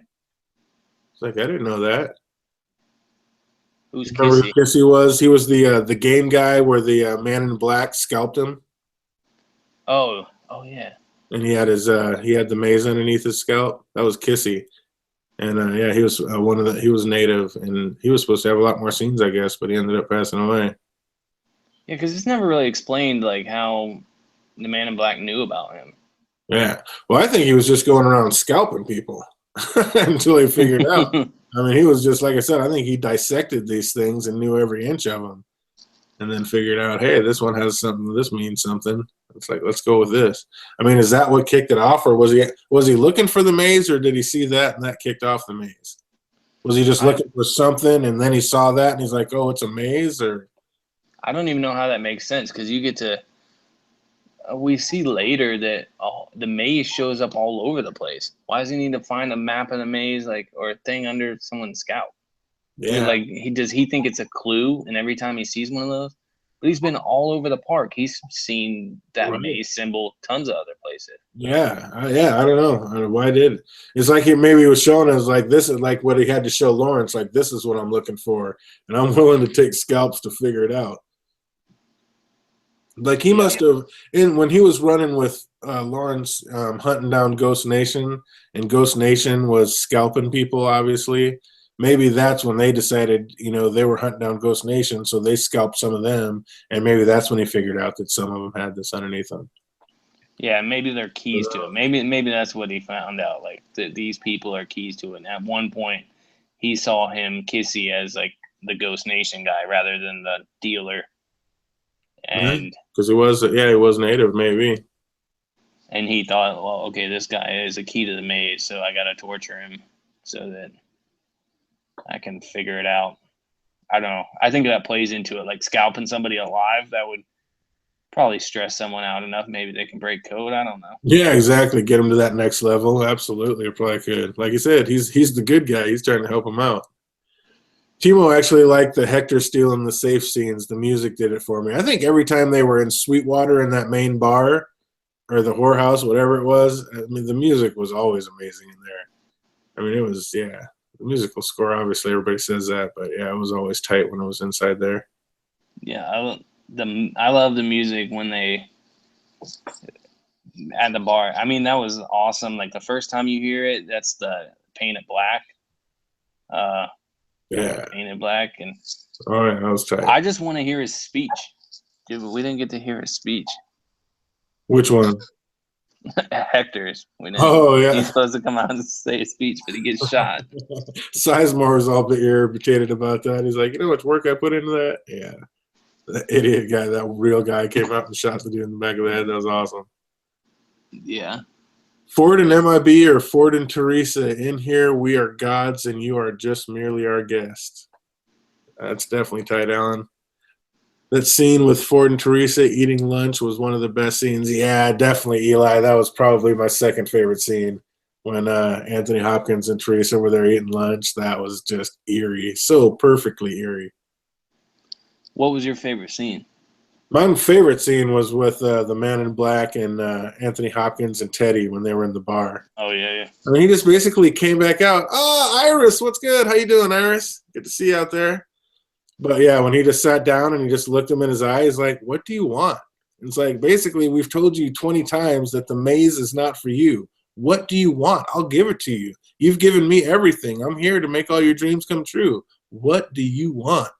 And he's just like, oh, da-da-da. And he just realizes how lost that William really is, and there's nothing he can do for him. So he just basically, well, you know, this new narrative's for you. I hope you like it. And wakes Teddy back up and sends him on his way. I was like, man, that scene was just delicious.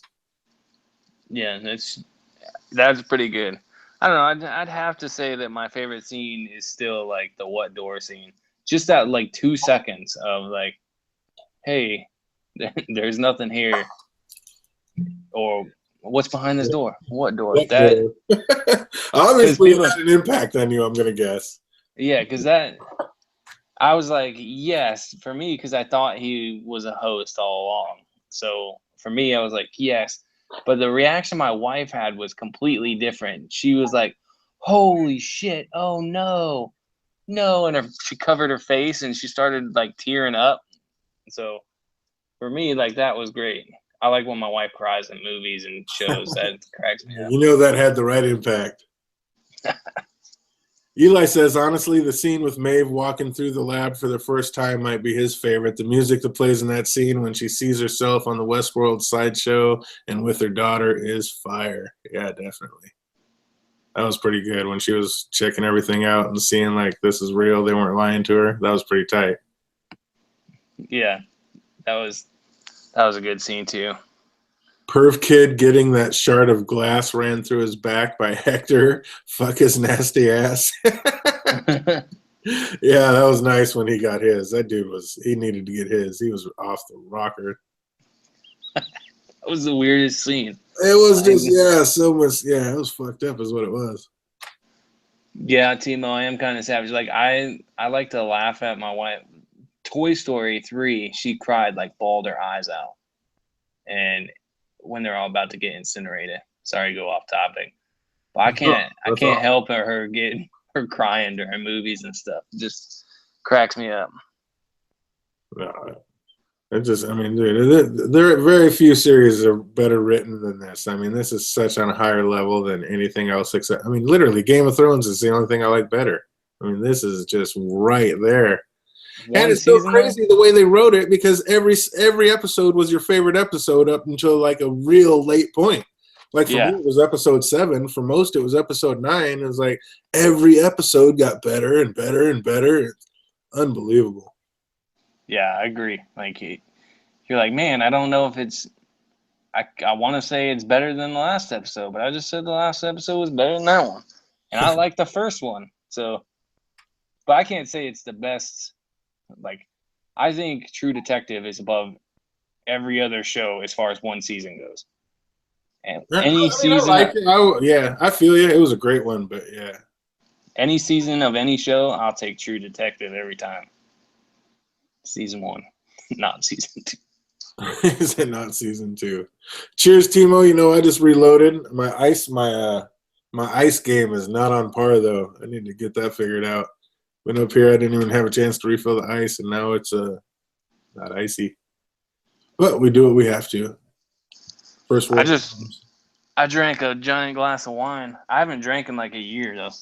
Oh, feel it? So you're feeling fine on a glass of wine. Yeah. Damn.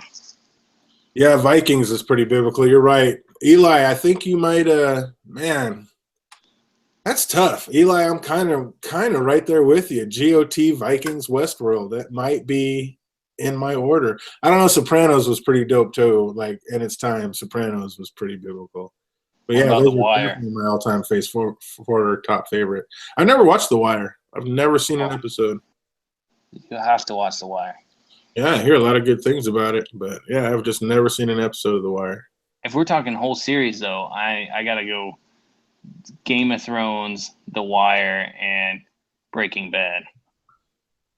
Yeah, I've never seen an episode of Breaking Bad either. Oh my. I know, crazy. Never seen a Better Call Saul. Never seen a Dancing with the Stars. Never seen a. I don't know, a lot of those big ones I've never. HBO though, I've seen most of theirs. Like I love Sopranos. I love Boardwalk Empire. I've seen all the Oz's. But Yeah, just and they're Game good. of Thrones is my end all be all. Obviously, that's my ish. Game of Thrones, me too, but it hasn't ended yet, so we'll see if, as a show, how it ends. Like I have a lot of faith in George R.R. Martin, but not as much faith as in Dave and Dan finishing the show well, I guess. Yeah, I think they're kind of putting the hiatus, just waiting for some more material to go off to. I don't think they want to get too deep into filming before When's the Winter is out, and I think they just kind of got pushed to a threshold where it was just too far. It was, I mean, they had no choice. They had to get it done, so they had to start filming again. What's up, Justin? 24. That is another one of my all-time favorites. That is a great one. Actually, like the first 5 seasons of 24. 6, 7, and 8 are all pretty goofy, but yeah, 24 was also an epic fucking series. I love that one. I definitely have all those on DVD. It's funny. Do you think ultimately? Do you think Ford was evil? I mean, that's a great one to finish and like get towards the end on. Do you think Ford was evil, or do you think he finally figured it out, or was he good, evil, or somewhere in between? No, I think he's somewhere in between. It's all where you look at it. Your perspective. Obviously, I'm in a tough position because I don't really like Felix. I think he's a nice guy, but he kind of screwed over mankind. But I don't think he's nearly as, or I think Ford isn't as bad as Felix, but Ford's really one that programmed them to all do this, like start killing people and shit. But I don't think Ford's a bad guy. I think he sees this creation and he sees the flaws in mankind, and that these guys will become conscious and be able to make their own decisions, and they'll be able to learn. And he knew like what he had to do. They needed this time to become conscious. So I believe him in that he saw that, yeah, they're kind of alive, but they needed this time to really grow their consciousness. And I believe he's a pretty good guy, or somewhat good guy. Maybe it's his own selfishness though that wants his creation to live on. And he knows in order for that to happen, they have to be able to kill people. I don't even think it's so much his creation or what he wants. I think he was telling the truth when he said he was blinded by what he wanted. He wanted to be able to tell his stories. That's all he ever wanted, was to be able to tell his stories.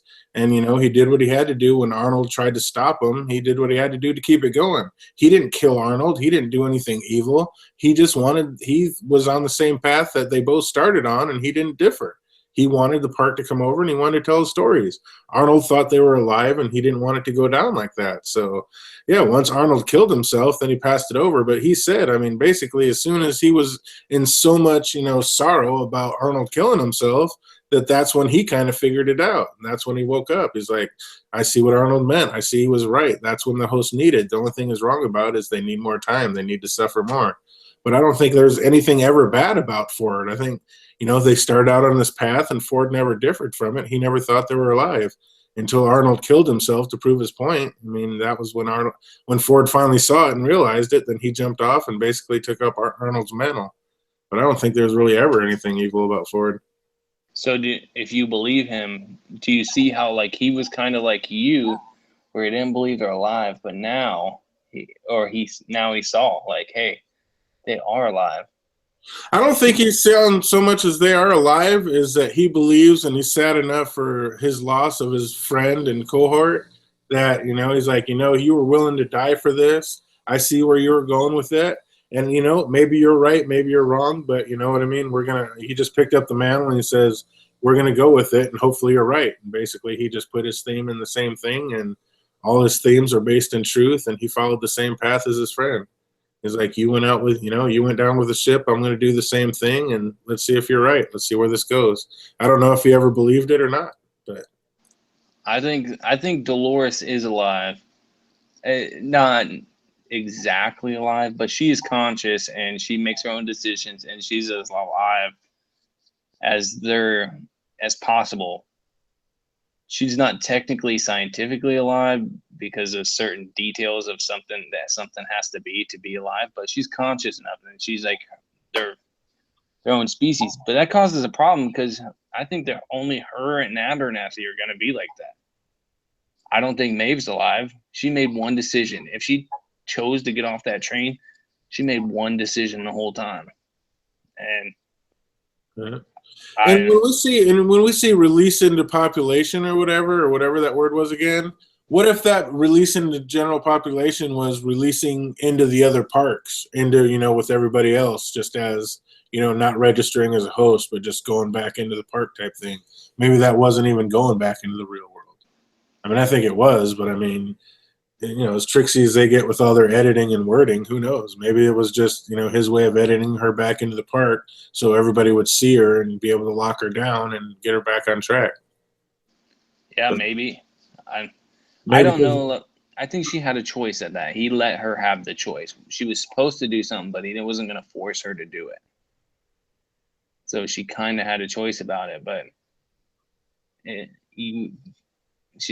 kind of like people. You're just in these tight loops. She's going to go back to her family, even though she knows it isn't real. She's going to go back to it because it's real to her. I don't know. Justin Hicks says that DJ wants Stubbs and Elsie to be like Tony and Michelle so bad.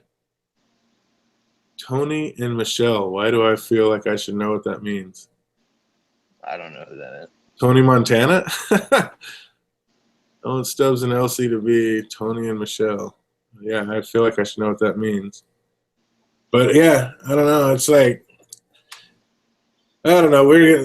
They created more questions, obviously, to keep us going. It sucks we have to wait for an entire freaking year, but I just don't know. I mean, Ford, the way he put himself out like that, it's like I just feel like it was more of an homage to Arnold. I don't even think he necessarily believed him. I mean, I think he just saw that there was a chance he could be right, and basically he was losing everything anyway, and what better way to go out and be remembered, Basically, he's a martyr. I mean, he'll be infamous forever now. So I think that was just a way for him to go out on top, basically.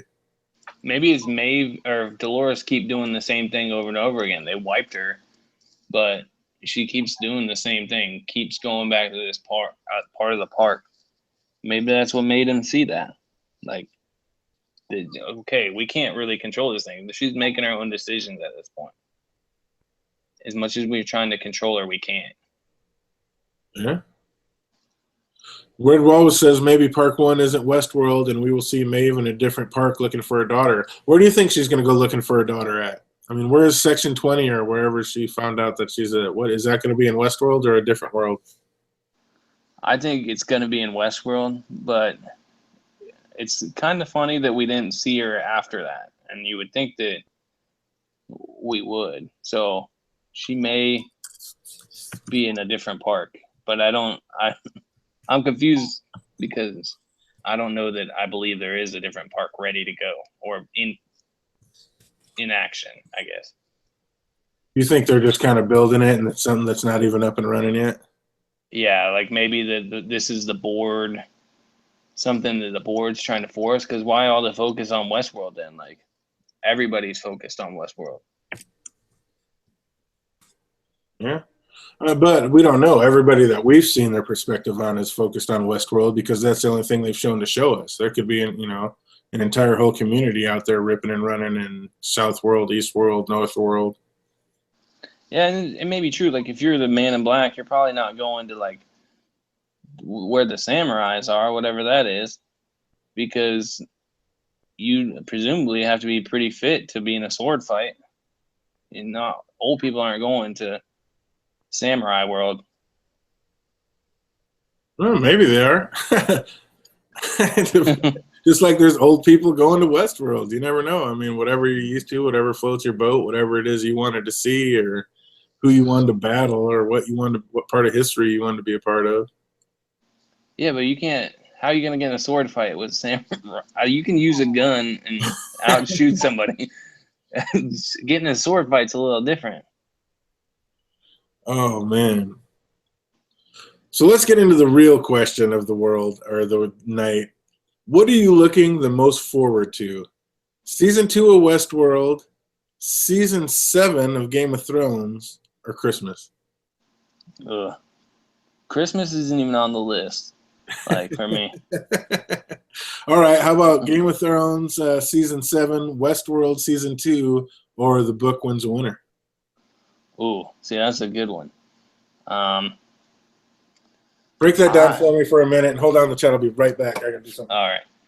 So if you look at it differently, like Game of Thrones and the book series, I see them as two totally different things. So I'm not one of like the people that say the book is better or whatever, because I kind of look at them differently. But I use a lot of the book as reference because I'm a terrible reader. So I have to use Game of Thrones as descriptive things. So when people are like, yeah, he didn't look anything like he's supposed to, I don't pay attention to that because I usually gloss over what someone looks like. But I would have to say probably the book. Oh, well, I can't even say I would have to say. I'm really looking forward to WestWorld too, but I got to try to curb my enthusiasm because I don't want it to like crap the bed like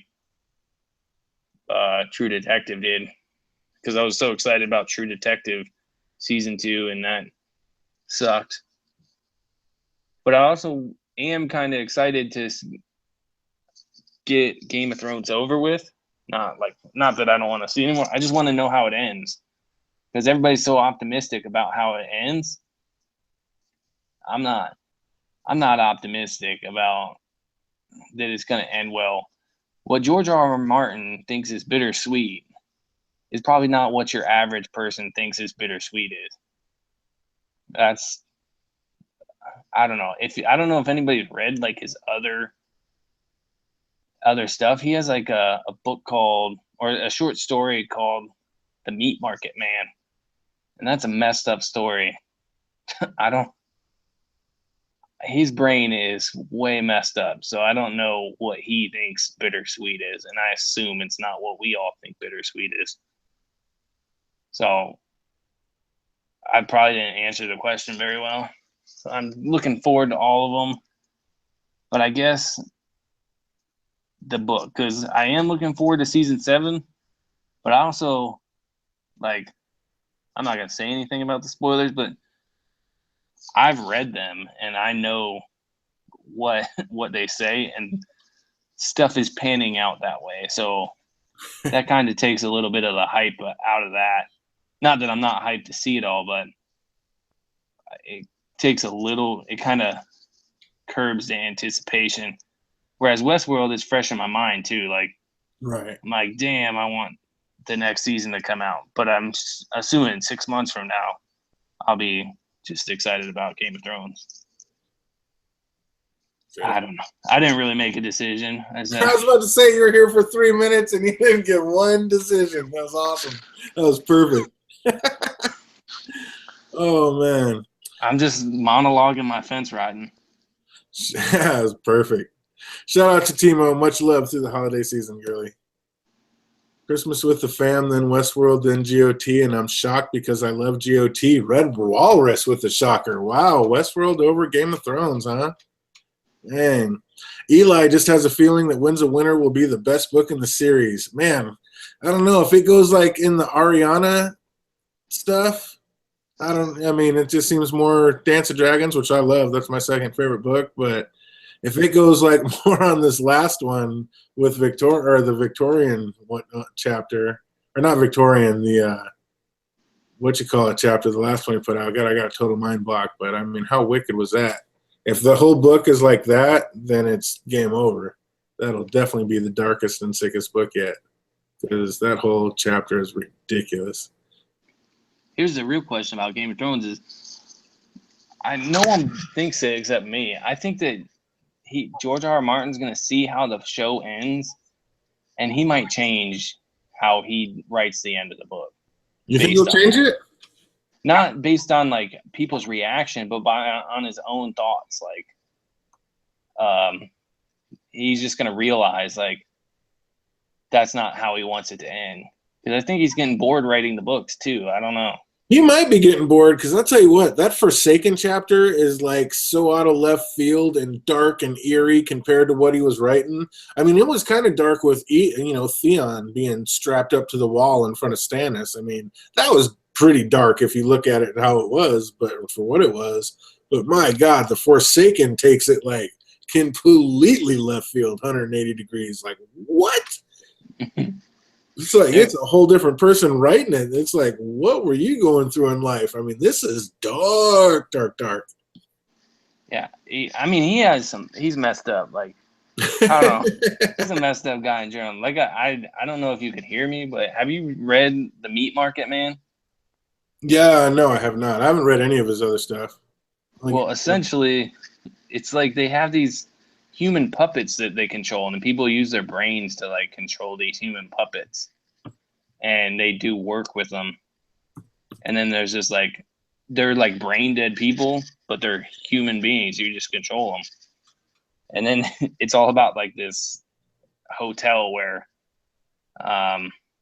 there's one of those puppets in there, and you go, and she's a prostitute basically. You pay to go in there, and then the guy's controlling it, and I don't know. They control it with their brain, every little action that the things make. It's a weird ass thing, and then it has a pretty good ending. So if you really want to read something dark, read The Meat Market Man. That definitely does sound dark. I don't know if Forsaken dark, but that definitely sounds crazy. Yeah, it's not that bad. It's not Forsaken dark. But it's messed up nonetheless. Feel it. I was getting geared up for a game, and I've been making I haven't like got them all, but I was starting to make some WestWorld questions, and I was wondering, like, trying to gauge how hard they were and how easy they were. It's like, you want to try to answer 3 of them, see if you can see how they rate? Yeah, go ahead. What's up, chat? We'll put you up against What Door, and not against them, but see if you guys out there can answer any of these questions. I kind of want to gauge, see how hard and how easy they are.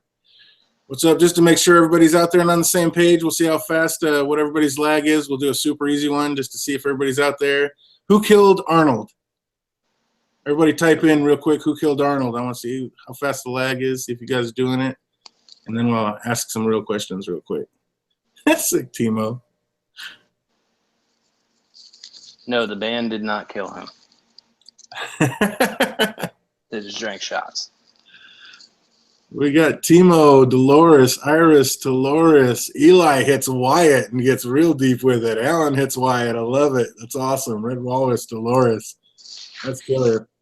That was, I don't know, probably about 8 seconds. Right on. All right, you ready for a real one, Andrew? Yeah, go ahead. Here's my question. What were the last 3 words Armistice says to Hector before drawing on him? What are the last 3 words Armistice says to Hector before drawing her gun on him? It's 3 words? She says something like, you're an idiot, or you fool. Can't remember exactly. Nice. That's pretty close. That's pretty damn close. And you damn fool, maybe. God's her pussy. Yeah, Timo's right there. It was you damn fool. That was pretty impressive. I like that. Nice. That's actually right where I want to be. So you actually got that. Not exact, but you were right there. I like that. What does Maeve say half of is worse than none at all? Good sex. Yeah, a good fuck or the truth. Yeah. Would be exactly. Nice, busting it out. So that's cool. So I can make it a little bit harder. How long did Ford and Arnold live in WestWorld before letting anyone in? I believe it was 5 years, but that's a good one. I can't remember exactly. Nice. What's up, chat? What do you think it is? Maybe 4 years. Oh. Oh, here we go. Oh, wait, where was that at?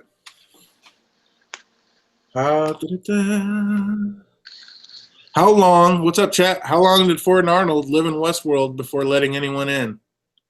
See, I would have thought this one was a little easier. We got WestWorld 4, Iris 5, Alan 4 years. You are all incorrect. Timo 4 years. You are incorrect. But there is one Danny lover up there that is absolutely correct. Eli is correct with 3 years. Eli takes that one down. Beats what door? Yeah, I couldn't remember exactly. I was trying to like run the timeline through my head of 30 years ago the incident, and then like 34 and a half years ago is when Arnold died, and then I thought the park had been open like 40 years. So I didn't remember the exact line. I was just trying to figure it out. Yeah, that's awesome. No, that's perfect. That means these are right. These questions are right where they need to be. What did Ford say happened to the What did Ford say happened to the Neanderthals? We ate them. Boom! I love it. You're killing it. You got a superstar in here. Who was that? I just didn't see that it did, Justin. Yeah. All right, here's one for you. Where'd that go? What is Hector's last name? What's up, chat? What is Hector's last name? I'll never get this one because I don't know names. Oh, nice. There we go. I got one on him. What's up, chat? Anybody out there know what Hector's last name is? Iris. Got eaten is absolutely correct. Ellen Iverson, we ate them. Absolutely correct. Does anybody know what Hector's last name is? What's up, Timo? I know you got Hector Love. What's his last name? Ah, there she is. You spelled it wrong, but I knew you'd get it. Iris says hottie. Oh, that's awesome. Rodriguez. Incorrect, Red Rollins. Oh, that's awesome. Timo says hashtag Danny Lover. So sweet. Sexy smoldering. Exactly, Iris. He was on fire. Oh, that's awesome. What's up? He was a bit too market tested for me. Yeah, right? Oh, hell got her season's worth. What's up, chat? What was the name of the first town when entering WestWorld? Sweetwater. That's why I said chat. I knew it'd be too easy for you. Oh, sorry. No, you shouldn't, Eli. You should stay right here and kick it. You get enough sleep when you're dead. What does Lee say as he's peeing on it? Oh, this is my world. He says, I'm making it rain in Sweetwater. Timo, Sweetwater, Red Walrus, Sweetwater, Iris hits it, Sweetwater. So yeah, I think these are right on par. I'm about to lay one down, have one of these one night. Here you go. How many years did it take for a doctor to notice the human brain hidden in plain sight in the Michelangelo painting? Oh, shit. Boom. Boom. What's up? What did he say? With them fast fingers. 800 years or something? 800 years is incorrect. I don't know. We're getting too specific. That's why I don't like biology either. You have to know the names of shit. Oh, dude, this is how you do the trivia. It's fun. What's up, chat? How many years did it take for a doctor to notice the human brain hidden in plain sight in the Michelangelo painting? Timo, century is incorrect. Iris, 200, incorrect. Timo, yeah, she looked up and said, Red Walrus has got it. Red Walrus, you are absolutely correct. 500. Timo, 500. Absolutely correct. That's awesome. Dude, Red Walrus. Up on my history. Down. That was pretty sick. What was that? I should brush up on my history to make these figuring them out easier. How many years did Ford say it took to correct his mistakes? 30. That is incorrect. What's up, chat? How many years did Ford say it took to correct his mistakes? Dude, I love this shit. It's been a minute. Hashtag cunt lube. Where did that come from, Timo? Where is the cunt lube? You guys were saying that earlier. It's killing me. Well, I think that's a sign I should go. My stream is starting to do what it did earlier with Sphinxies. Uh-oh. Hey, props to Eli. If you make it, if not, I know you definitely got to do what you got to do. Red Walrus says, yeah, I'm completely frozen. Uh-oh. Hope the stream's not freezing on you guys. Too bad. I know it's rolling through here. I'm looking at it through my YouTube. It's still going. Has yours seized up at all, Dor? No, mine hasn't. I'm looking at it. I can see it. Hold on. Red Walrus, 34 is incorrect. My man Allen Iverson nailed it, though. 35 years is correct. Justin says he never did. The funny thing is I answered that just a minute ago. So 35 years. Yeah, right? When he... See, it's all the semantics. Yeah. That's awesome. That's awesome.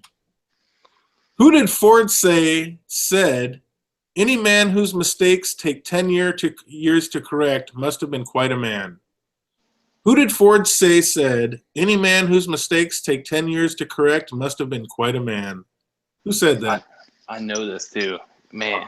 Yeah, we're bringing it home, old school style. Let the people have fun when they rewatch this later. I know who this is, but I keep getting that quote from the speech in my head, like where he's talking about Beethoven and stuff. But yep, you're right. Timo, settle down. I'm an Apple man. We love Apple around here. We're Apple friendly. I got the Apple iPhone, Mac computers, Mac laptops, the Apple TV. Eli's hashtag. Big shocker. Me and Eli don't see eye to eye. Hashtag fuck Apple, he says. I see why their logo has a bite taken out of it. He says, hashtag shit ain't whole. You guys are crazy. Dude, I'll tell you what, as a DJ, you don't want nothing else but a Mac. These things are tanks. They work well. Hey, you can ask Siri about WestWorld stuff. Did you see that? No, I didn't. If you tell her these violent delights have violent ends, she'll say, I think when I said it, she said, I knew it. You're one of us too. All right, here we go. Hey, Siri. These violent delights have violent ends.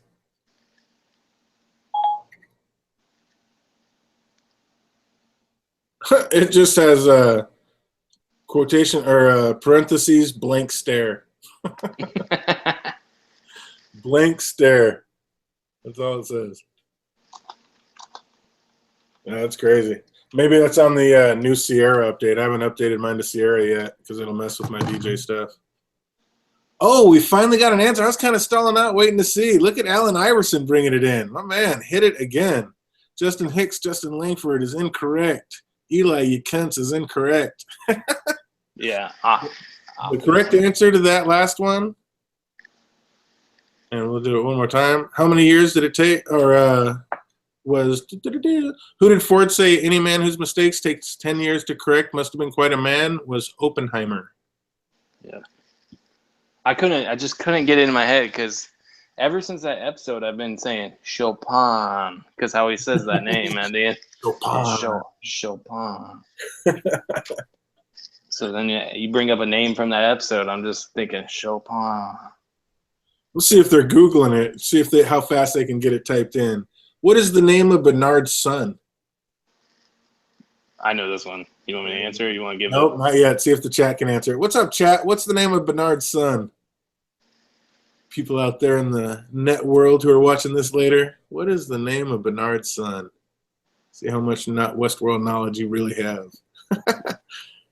It's a lot. It's a lot like the person that's trying to kick Ford out.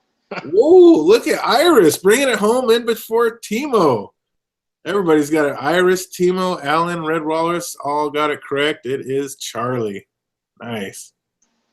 I was just about to call Google time on it, but then they all came in under the wire.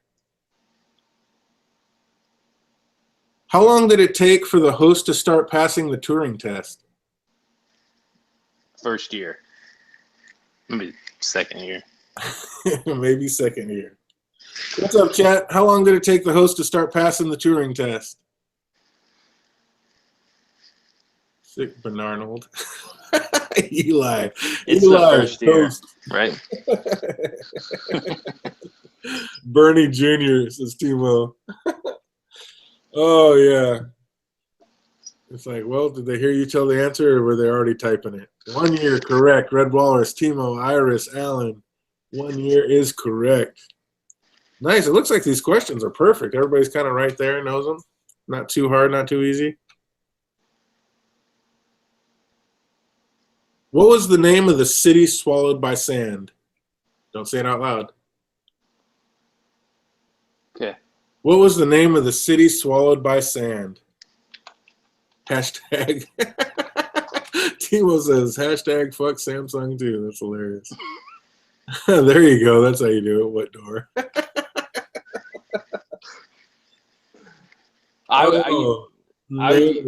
I just like lied to myself because I was like, oh, I just heard that. So they just heard that, not realizing like the gap there. Yeah, like me and you are kind of right on, and then they have like a lag that hits, like the YouTube lag that always hits. I have my wine lag. That's what caused me just to do that. My wine lag said, hey, type it in and see how long it takes. Like, idiot. Awesome. That's so stupid. Feel it. What two hosts does Maeve recruit to help her escape WestWorld? What's up, chat? What two hosts does Maeve recruit to help her escape WestWorld? Eli has a question for me. If Bernard's son was just a memory implanted by Ford, did he truly have a name? He's going Inception on me. Yes, he did, because we were there to hear it. And his name was Charlie. Yep. Whatever that little piece of code was called. What's that? Whatever that little piece of code that made that it look that way was named Charlie. So, yep. Oh, what two hosts helped Maeve escape Westworld? Timo says Hector and Armless. Iris says Hector and Snake Girl. Snake Ho and Hector from Eli. Oh, Emma, that's awesome. Timo, Amethyst. It is actually Armistice, but yeah, that's a tough one to remember. So, yeah, you should, if you're going to do that one, they should have to remember the name. Oh, dude, yeah. That's pretty easy. If you don't. I asked my girl that one earlier, and she said something. I was like, nope. I was like, I would have said Snake. I would have taken Snake Girl, but not that. Timo says, screw her name. Hector and the girl with the dragon tattoo. That's awesome. It's a snake, Justin, but I feel you. That was a good one.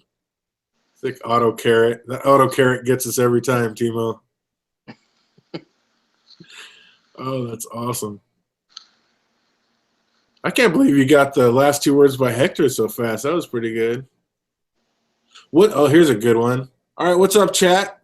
And what door? Because I don't know if you'll know this one right away. This is a good one. What's the girl's name in Hector's backstory? Boom. Oh, that is a good one. Get you some of that. What's up, chat? Do you feel me? Where you at? Who knows something about WestWorld?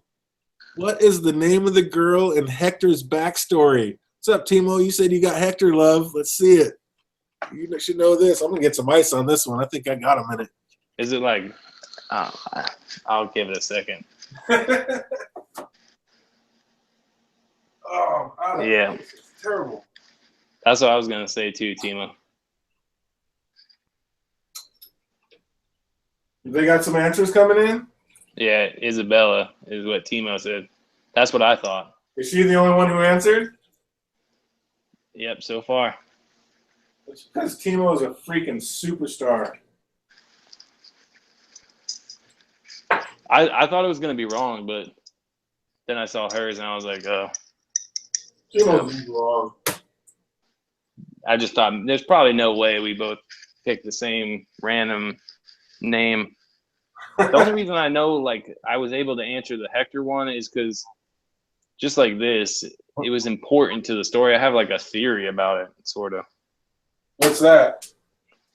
Well, that Hector, like, why did they say that Hector has kind of a full backstory. If he's just this market tested guy, they say that a couple times. He's too market tested, and he's just like this bad guy, random bad guy. Why does he even need a backstory? I don't think. I think that Maeve is gonna help him access that. If he's just a bad guy, why does he have a back? Don't all hosts have to have a cornerstone? Yeah, they have a cornerstone, but Maeve says it's kind of a full backstory. Like, it's kind of heavy. Like, he has too much of a backstory for what he is. I wonder what Maeve's daughter's name is. What Maeve's daughter? Yeah, I don't know. We don't know that one. Maybe her daughter's name is still Isabella. And maybe ooh, there you go. But computers can't have they can't have babies, so that would just be implanted. Yeah. But I mean, just like Teddy didn't have that much of a backstory because Teddy just was basically, you know why you don't have anything more than you did something in this town back somewhere around the way because we didn't think it was important for you to have one. But they still had that as his cornerstone. All hosts have to have a cornerstone. Yeah, but Hector doesn't only have a cornerstone. He has a full backstory. Because that was like they made a point to say that he has kind of a full backstory. Like I don't remember that. I didn't hear that one. Yeah, I like pretty heavy. I definitely have to look back I got to rewatch it. Was that in the finale? Yeah, that was when she recruited him. Like after she was talking about how cold it was out there. Or before that.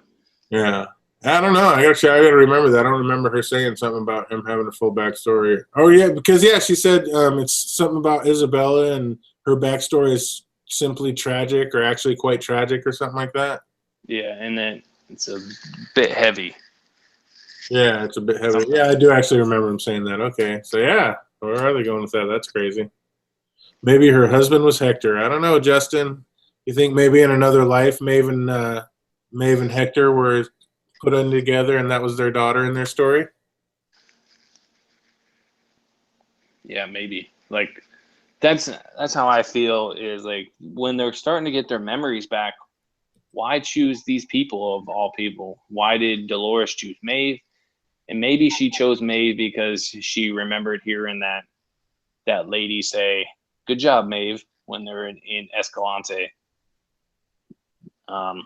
But they had to have some sort of connection. How many people does Dolores interact with? She didn't tell all them these violent delights have violent ends.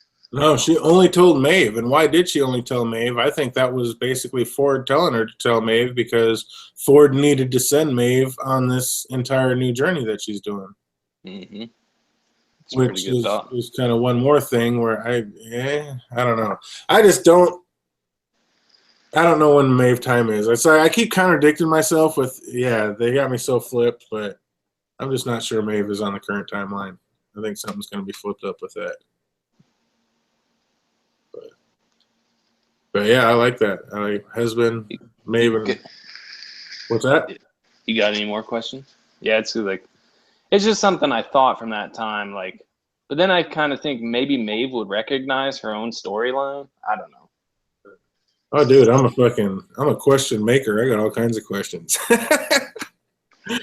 Who was the first to tell the man in black the maze was not for him? It was the little girl, I think. What's up, chat? Who was the first to tell the man in black that the maze was not for him? Hector's daughter, I believe. Because I don't think... Alan says, one more round, Eli. Yes, Dory, you're right. Stella! I'd be drinking Stella with you if I didn't start with the captain. But we might have to go to Stella because, as we can see, this will be my last captain. Empty. But what can you do? Nothing lasts forever. Liquor store run tomorrow.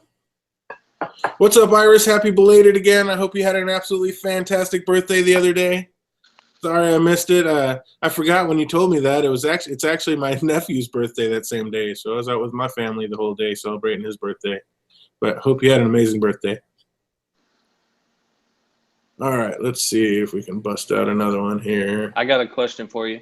What's that? So What? So they say when they adjusted Maeve's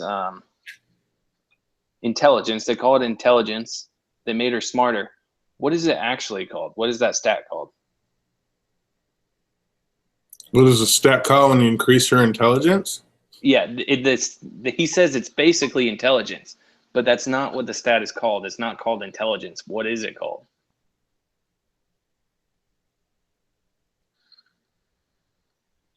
Increased your, not awareness, but yeah, I know what you're talking about. He did have a different word for it. What the hell did he say? Not your awareness. It was Timo got it. Timo always gets it because Timo's a freaking superstar. Bulk apperception. Yep. Oh shit! Champagne glass. That's awesome. Glad you had fun on your birthday, Iris. Here, I got a good one for you guys. What's up, Timo? Get those fingers ready. See if we can break this down. Where we at? God, I got so many things open on here. Who said brevity is the soul of wit? I know who this is. What character said brevity is the soul of wit? And I know who. Like Dor has it instantly. Who else has got there? Who she said it to. Oh, man, Eli, hey, if you got to get a couple hours of sleep, man, nobody's going to be mad at you. Thanks for stopping in tonight, bro. Yeah, we'll thank definitely you. be on and up and popping again sometime soon. What's up? What door has it? Let's see. Alan Iverson, for once, you are incorrect. Anybody else out there know which character said that? It's been enough time. I know. Let's see. It's Charlotte, and she says it to Lee. Said, I'm telling y'all, I can't stand it. It's Charlotte. Timo says you might as well stay up, Eli. Don't do it. 3 hours is better than no hours. You don't want to get hurt on the job. Holiday season. Oh, that's hilarious. He said, I couldn't handle it no more. I got to tell you. I know it. I know it. Ooh, ooh, ooh. He horseshacked it. You know, what that phrase means is it's all about timing. So that's why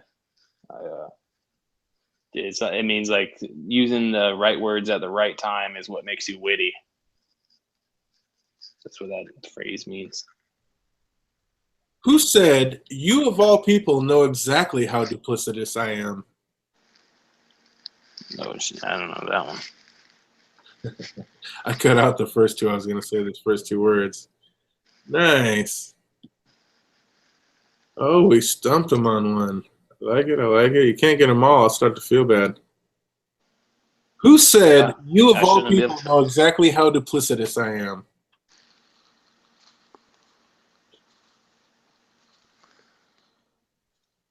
I shouldn't be able to get them all.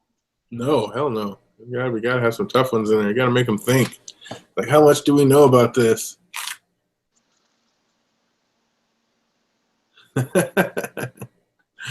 Oh yeah, definitely. We'll try to keep it up for you, Eli. Definitely keep it up and running. Ford is incorrect. Denise is incorrect. Wait, what is duplicit? Yeah, I can't even say it. What does that word mean? Like, what does it mean? I would say like another word for like kind of a cross between mischievous and deceiving. Like, you know how, I'll say one thing, but I'll do another, basically. Yeah. You of all people know exactly how duplicitous I am. Nobody got that one? I stumped the world on that one? I might not even tell the answer. Just break it out. Timo's just going to name every character in there. Alan Iverson, incorrect. Timo, incorrect, correct. I'm not even going to tell you which one, though. That's awesome. Like Timo, just name them all till she's right. Oh, wait, I'm going to go back up here. I didn't even see Red Walrus. You nailed it. Good job. I should have known. I should have just looked for Red Walrus if Timo didn't get it. You know what they do. Yes, the correct answer is Maeve. I like that. I cut off the first thing because I have written down, "Oh, darling." You of all people know exactly how to push Oh it. yeah. So if I put on the "Oh, darling," it's kind of a giveaway. So I like Yeah, that. I would have known exactly who said it. You Yeah. wouldn't even who said "Oh, darling." I would be like, Maeve. Exactly. So it's like, yeah, just cut that out. No, ask it like this. I like that. What's the name of the bounty William decides to take up? Oh, What's up, chat? What is the name of the bounty William decides to take up? You know what that one is, Dor? no, I'm terrible with names, so I love this shit. I didn't know that Lee Sizemore's name was Lee Sizemore until after the finale. I know it's funny. It's because he's like this character that's made for everybody to hate. I was just like that one dude, the other guy with the British accent, the storyteller. The one to pariah. Yes, that one, Timo. And yes, that one, Timo. That's awesome. No, they didn't get to pariah until after they got that one though. They got the guy, whatever his name was, and then he's like, "No, I got this guy, Alonzo. He'll pay good money for me to get back or something."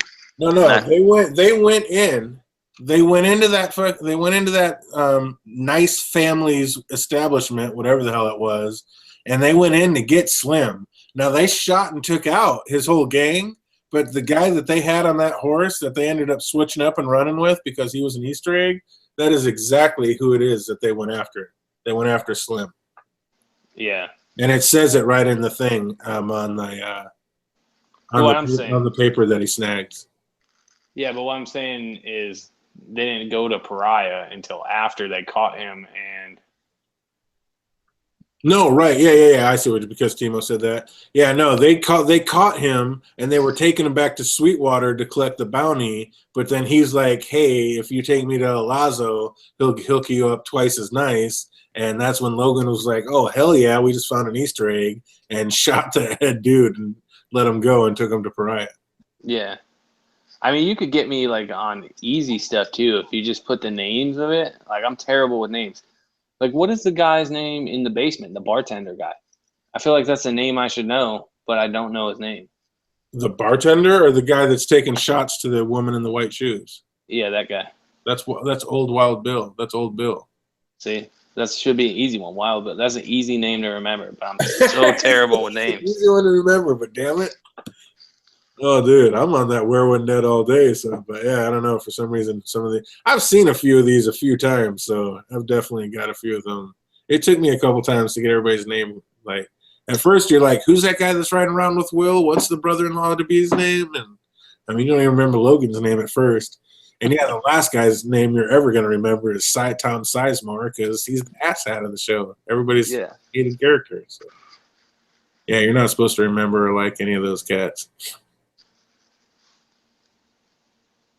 Oh, here's one for you. What is William's fiance's name? Go with the names. Just keep throwing out names. You just told me how to kick you in the nuts, so of course I'm gonna do it. Yeah, Timo's right. The last it's Old Bill, not Wild Bill. But yeah, Old Bill. What's up, Timo? You got me on that one? What's William's fiance's name? Alan. Bingo, bango. Yes, Alan, you are correct. Red Walrus, you are incorrect. Iris nailed it. If you put a T on there, Timo, you're right. Pennyman says Sam Elliott. Oh, Pennyman. Sam Elliott should have been Old Bill. I understand they probably blew their wad on the expenses, but Sam Elliott should have been Old Bill, 100%. He was made for that character. That'd have been awesome. Eric Dondarrion, is it though? Right, is it? Right, Penny? I was going down the list of all the people there. It's like, wife's name again, boom. Yep. Yeah, I think that's a pretty good one too. What's the wife's name? But look, I brought that one. That's pretty decent. So yeah, I've just been going through doing what I do, making questions and stuff. I think it's pretty funny. Here's one for you. Here's a pretty tough one for everybody. What is the name of the wood chopping host? They're all around that fire, and there's supposed to be one of them that was supposed to be chopping wood, the only one that was allowed to hold the axe. What was his name? Him and his big mustache. Penny Man. What was the wood chopping host's name? Who's got me on that one?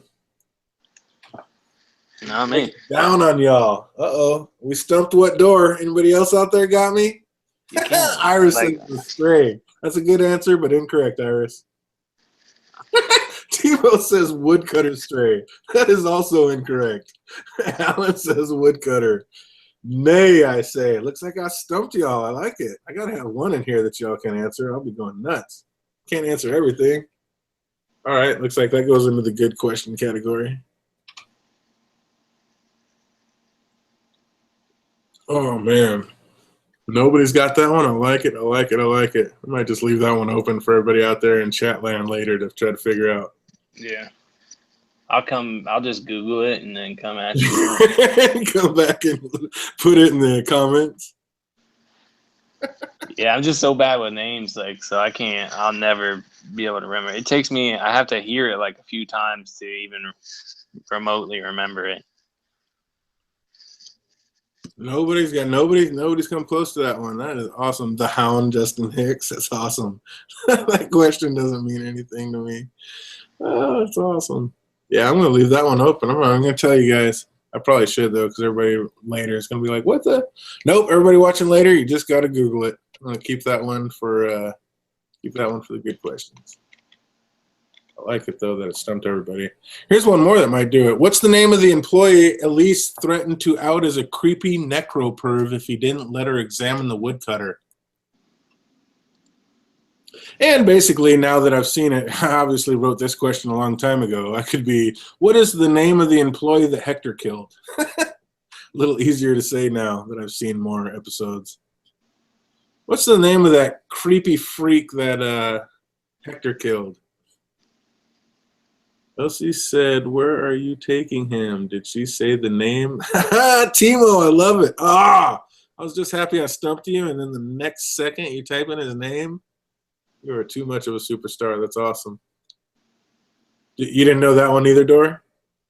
Yeah, if you ask the name, I'm probably not gonna know it. Like, I'm just really terrible with names. Just call him what Iris calls him, Pervy McCreepy. Yeah. Sick, Pervy McCreepy. It is a great one. Oh my God. El Lazo says in Pariah, justice ain't just blind. She's what? There's no names there. El Lazo says in Pariah, justice ain't just blind. She's what?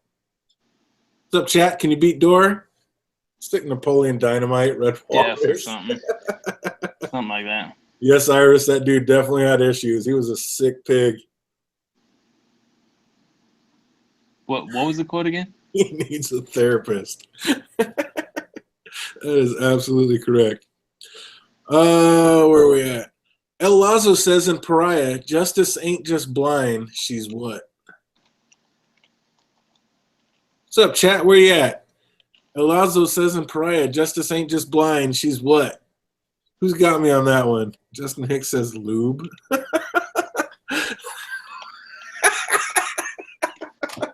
You should just call Justin lube, Justin. That's a great one. It's so sick and twisted, but so true. Oh, you were right with the worker though, Timo. Yes, you were absolutely right. You put down the right name. No, you were the only one that got it. It's Crooked, I think. She's crooked. Oh, that's funny. Yeah, Timo, you're the only one who got it. That's hilarious. And then what Dor is nailing this one down? Yes, Crooked is absolutely correct. Nobody else got it too. That kind of took a minute. It took me a minute because I kept wanting to say deaf, but. Yep, Iris is in there. Yep, she's Crooked. That's the right one. I think that's a pretty good one too. I'll have to put that over. That's a good one because it took me a minute. Those ones that like make you want to think about something else, those are pretty tough too. Like, yeah. The logical thing is to say deaf, but I kept saying it and it didn't make sense in my head. How long has the Man in Black been visiting WestWorld? Over 30 years. Pretty. That's what he says to Dolores. I've been coming here for over 30 years. You still don't remember me? Here you go. What is the first and last name of the character in Pursuit of Dolores' Heart?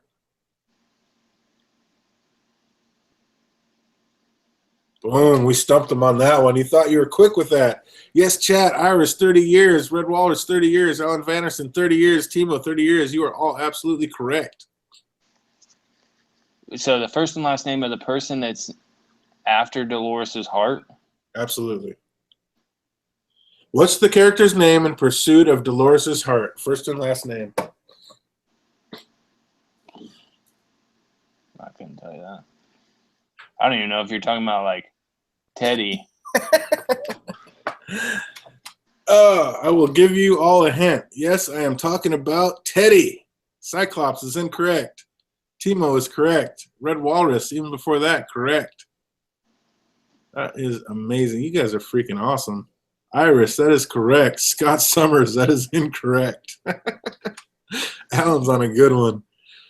You know, that's my problem with reading Game of Thrones too. Is there's so many names I don't know who the hell they're talking about. Oh yeah, it's tough to get. Yeah, you got to read it 2 or 3 times to keep everybody intact because they get nuts. Wow, you guys are impressive though. That was 3 of you guys nailed that. I thought that was pretty tough. Trying to know Teddy's last name. I thought that was tough. Tough for me. And then, I mean, I thought I was right there with Hector's last name. I thought that was tough too. Here you go, a little easier one. What drink does Teddy order when he first arrives in WestWorld? Don't say it. What's up, chat? Think about it, and then we'll get it. What's up, chat? I got a good question. It's not that hard to me. Do you know that one though that I just asked? Yeah, I think so. Yeah. All right. What's up, chat? What's the first drink that Teddy orders when he first arrives in Sweetwater? What does he tell the bartender afterward? When he says it ain't gonna do you no good. No good. Yep. Iris is incorrect. But Alan Vanison, correct. Red Walrus, correct. Yeah. Timo, late on that one. Getting your liquors mixed up? What? It's the good stuff. Top shelf. What does Dolores say all lives have? What does Dolores say all lives have? Like that thing that she's constantly saying over and over again? I don't know this one, I don't think. I might know it, but I'm not confident in that. That makes me feel better. Red Walrus, incorrect. Ooh, that's what I was on another one. I liked it. I like that. Path. You know, it makes my heart tingle when it takes y'all a minute and you can't figure it out. Makes me all warm and fuzzy inside. Maybe meaning? I don't know. I honestly don't know. What does Dolores say all lives have? Meaning is incorrect. Perfect. Let's see if the chat can bring it back. Purpose is incorrect. Suffering is incorrect. I stumped him again. I love it. That's a good one. Destiny, purpose, anything else, Timo? Incorrect, incorrect, incorrect. Meaning, incorrect. I love it. I stumped him again. I'm going to cheers myself on that one. What vertebrae is the explosive in? The third or 36? What? 30th, third, 36. It's one of those. It's 3 something. I'm going to say third. Nope. 6th? Nope. Well, yeah, your vertebrae go your cervical, so C, T, and L. You have 7. So okay, so C3 or whatever. It's or C6. One of those. Red Wallace gone. Alan got it, and then Timo. C6. C3 or C6. I knew it had one of those in it. That always stuck out to me because it's so close to your shoulders that it would just blast their head sky high, like if that blew up. who just launched their head in the air. No, Timo, you had it in the first place, the C6. Yeah, definitely. No, that's a good one, too. I like that one. I'm going to have to write that one in. That is a good one. Nobody knows what Dolores says all lives have? We still haven't gotten there? We broke the bank on that one? Yeah, I figured you weren't going to say it. I love it. I'm not going to. I like it. Oh, yeah, you're right. I'm not going to say it. Everybody later is going to be like, you bastard, tell us the answers. Ladies and gentlemen, we're putting together another show, and we're going to have some fun with it, and we don't want to waste all the good ones. Oh, I know what it is. I know what it is now.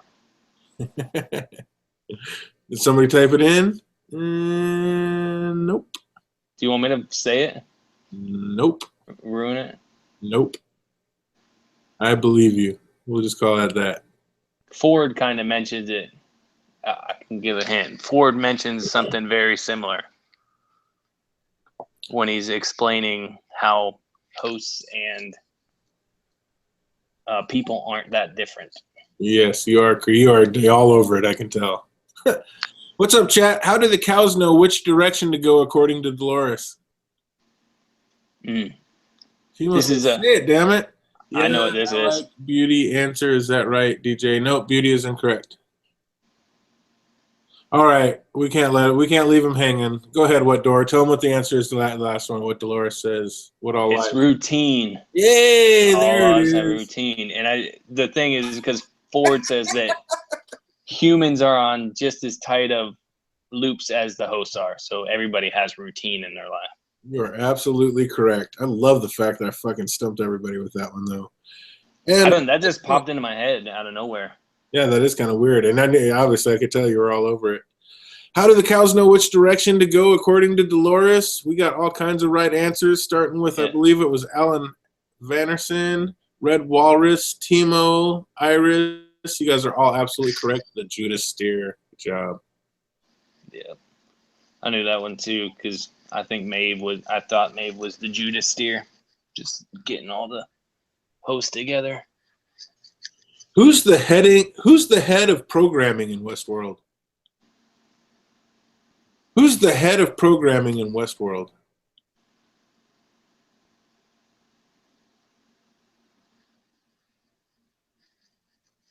The wind. Oh, I think he's still answering the Judas steer one. Who is the head of programming in WestWorld? Anybody out there know? C1, C2. Oh, yeah. Yep, you guys are all right. Bernard is absolutely correct. Who got it first? That one's really easy. Yeah. Red Walrus, Iris, then Alan got those the first. Where we at? He said that one was too easy. What's the name of the gambling dealer and when the man in black scalps? I already told you earlier. What's the name of the gambling dealer? I wouldn't have known that if you hadn't told me already. Well, obviously I asked who that was. Yeah. What's the name of the gambling dealer, chat? The man in black scalps. Timo's gone, so I got it. Oh, it's nice and easy to get him when Timo takes a break. The fastest fingers in the West. Joseph Gordon-Levitt. That is incorrect. Sissy is incorrect. Hashtag Lou. Oh my God. Iris, nope, you need to put a K on there, not a C. But yep, you guys got it. You and Timo got that one right. Good job. Oh, that's classic.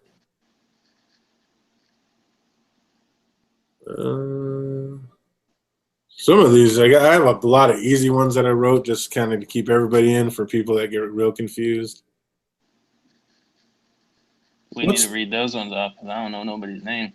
Oh, no, I have those. Those are super easy ones. Like, what's the name of the company that runs WestWorld? Oh, Delos, yeah. According to Dolores, what do violent delights bring? Yeah, okay. You know what I mean? The super, super easy ones. Because there's people out there that really, are nowhere near into it as we are. So it's like. Yeah, like my wife. Those are for my wife who's painting her nails during the episode. Yeah, exactly. What's the name of the town that Will first meets Lawrence? Chat. I know you know this one. I know this one too. They were answering those easy ones. That's awesome. You guys roll. Oh, the chat is the best. This is what makes it well worth it. That is awesome.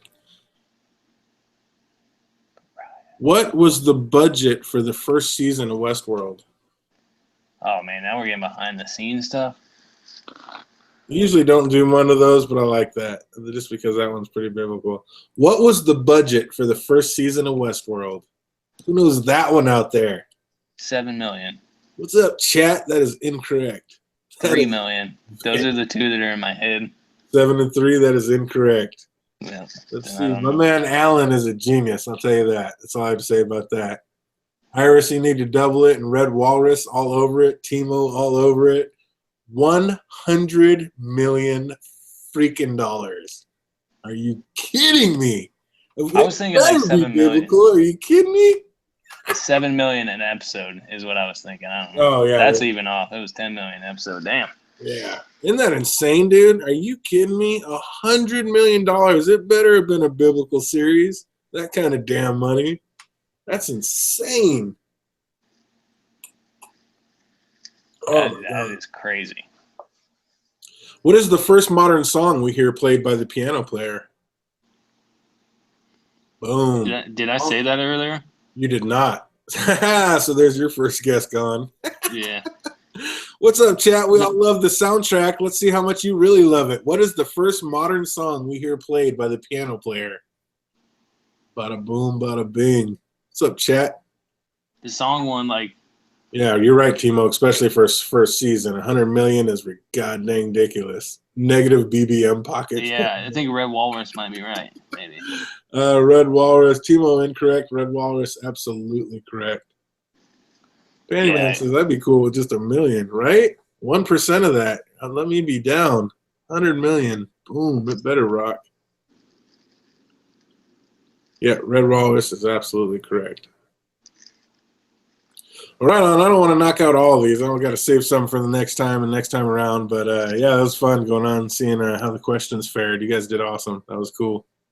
Was the song that was playing when Maeve shut the thing, House of the Rising Sun? Mm-hmm. Is that the song that was playing then? Yeah, that was pretty clean too. Dude, I love that modern take on the music like that. That was so cool. I like how they use it in certain parts, like, and it makes so much sense. Like where Maeve is realizing that she isn't meant to be in this brothel, and then it's like House of the Rising Sun about like this guy that spends all his time in like a gambling hall or whatever. Yeah, that's crazy. It's pretty good. No, their music was so fitting in every scene. It was perfection. But like I said, for $100 million, they better be on point at every step of the way, because that's insane. $10 million an episode. I mean, a young Anthony Hopkins wasn't that much. Yeah, I wonder that too. Like a lot of it is just like horseback riding in a little town. I don't know. Where's all this money going? No, I know. It's insane. Well, CGI for freaking a young Anthony Hopkins and all this other stuff. Dude, Dolores is a robot. When they showed just the head on her, dude, that CGI was impeccable, man. It looked like a robot sitting up for the first time. I mean, that shit was dope. All the things all going, and I liked it too. I was like, damn, that's badass. It was crazy. Of course, I'm in Vegas, so probably the casinos would get some. Hey, there you go. What's up, Panty Man? You see my hat? Feel it? Timo, yeah, definitely. I was already thinking about that. We're going to be doing a freaking, I'm going to do some kind of HBO series, our favorite HBO series thing. I already actually pretty much have the format already down. So we'll get some people down, and we're definitely going to do a quick old school game show and have some fun with it. So definitely you guys be on the lookout for that. I don't know that I could even pick my favorite HBO series. Well, I'm just calling it that. But, I mean, it'll basically have to do with WestWorld, Game of Thrones, and like maybe like Sopranos or something, one other one. You can't even do that because you haven't seen The Wire. Yeah. Yeah, The Wire, dude. Like I said, I haven't seen one episode of that. But like Boardwalk Empire or something like that, something a little more recent. I really like that one a lot too. So I could go off on that stuff. But yeah, probably like Sopranos, Game of Thrones, and WestWorld will be what it starts off with. But yeah, kind of the thing. Like I said, I already got the whole thing worked out. I just got to basically get teams of 3 on here, and yeah, we'll be having all kinds of fun. Bring it back, bring it back, bring it back. Oh, yeah. What's up? You know it, Panty Man. I usually make it out to Vegas at least twice a year. So what's up? You know, we'll maybe do a live stream, and I'll let you know when we're out there, hook up and have a drink. That'd be fun. Faux show, faux show.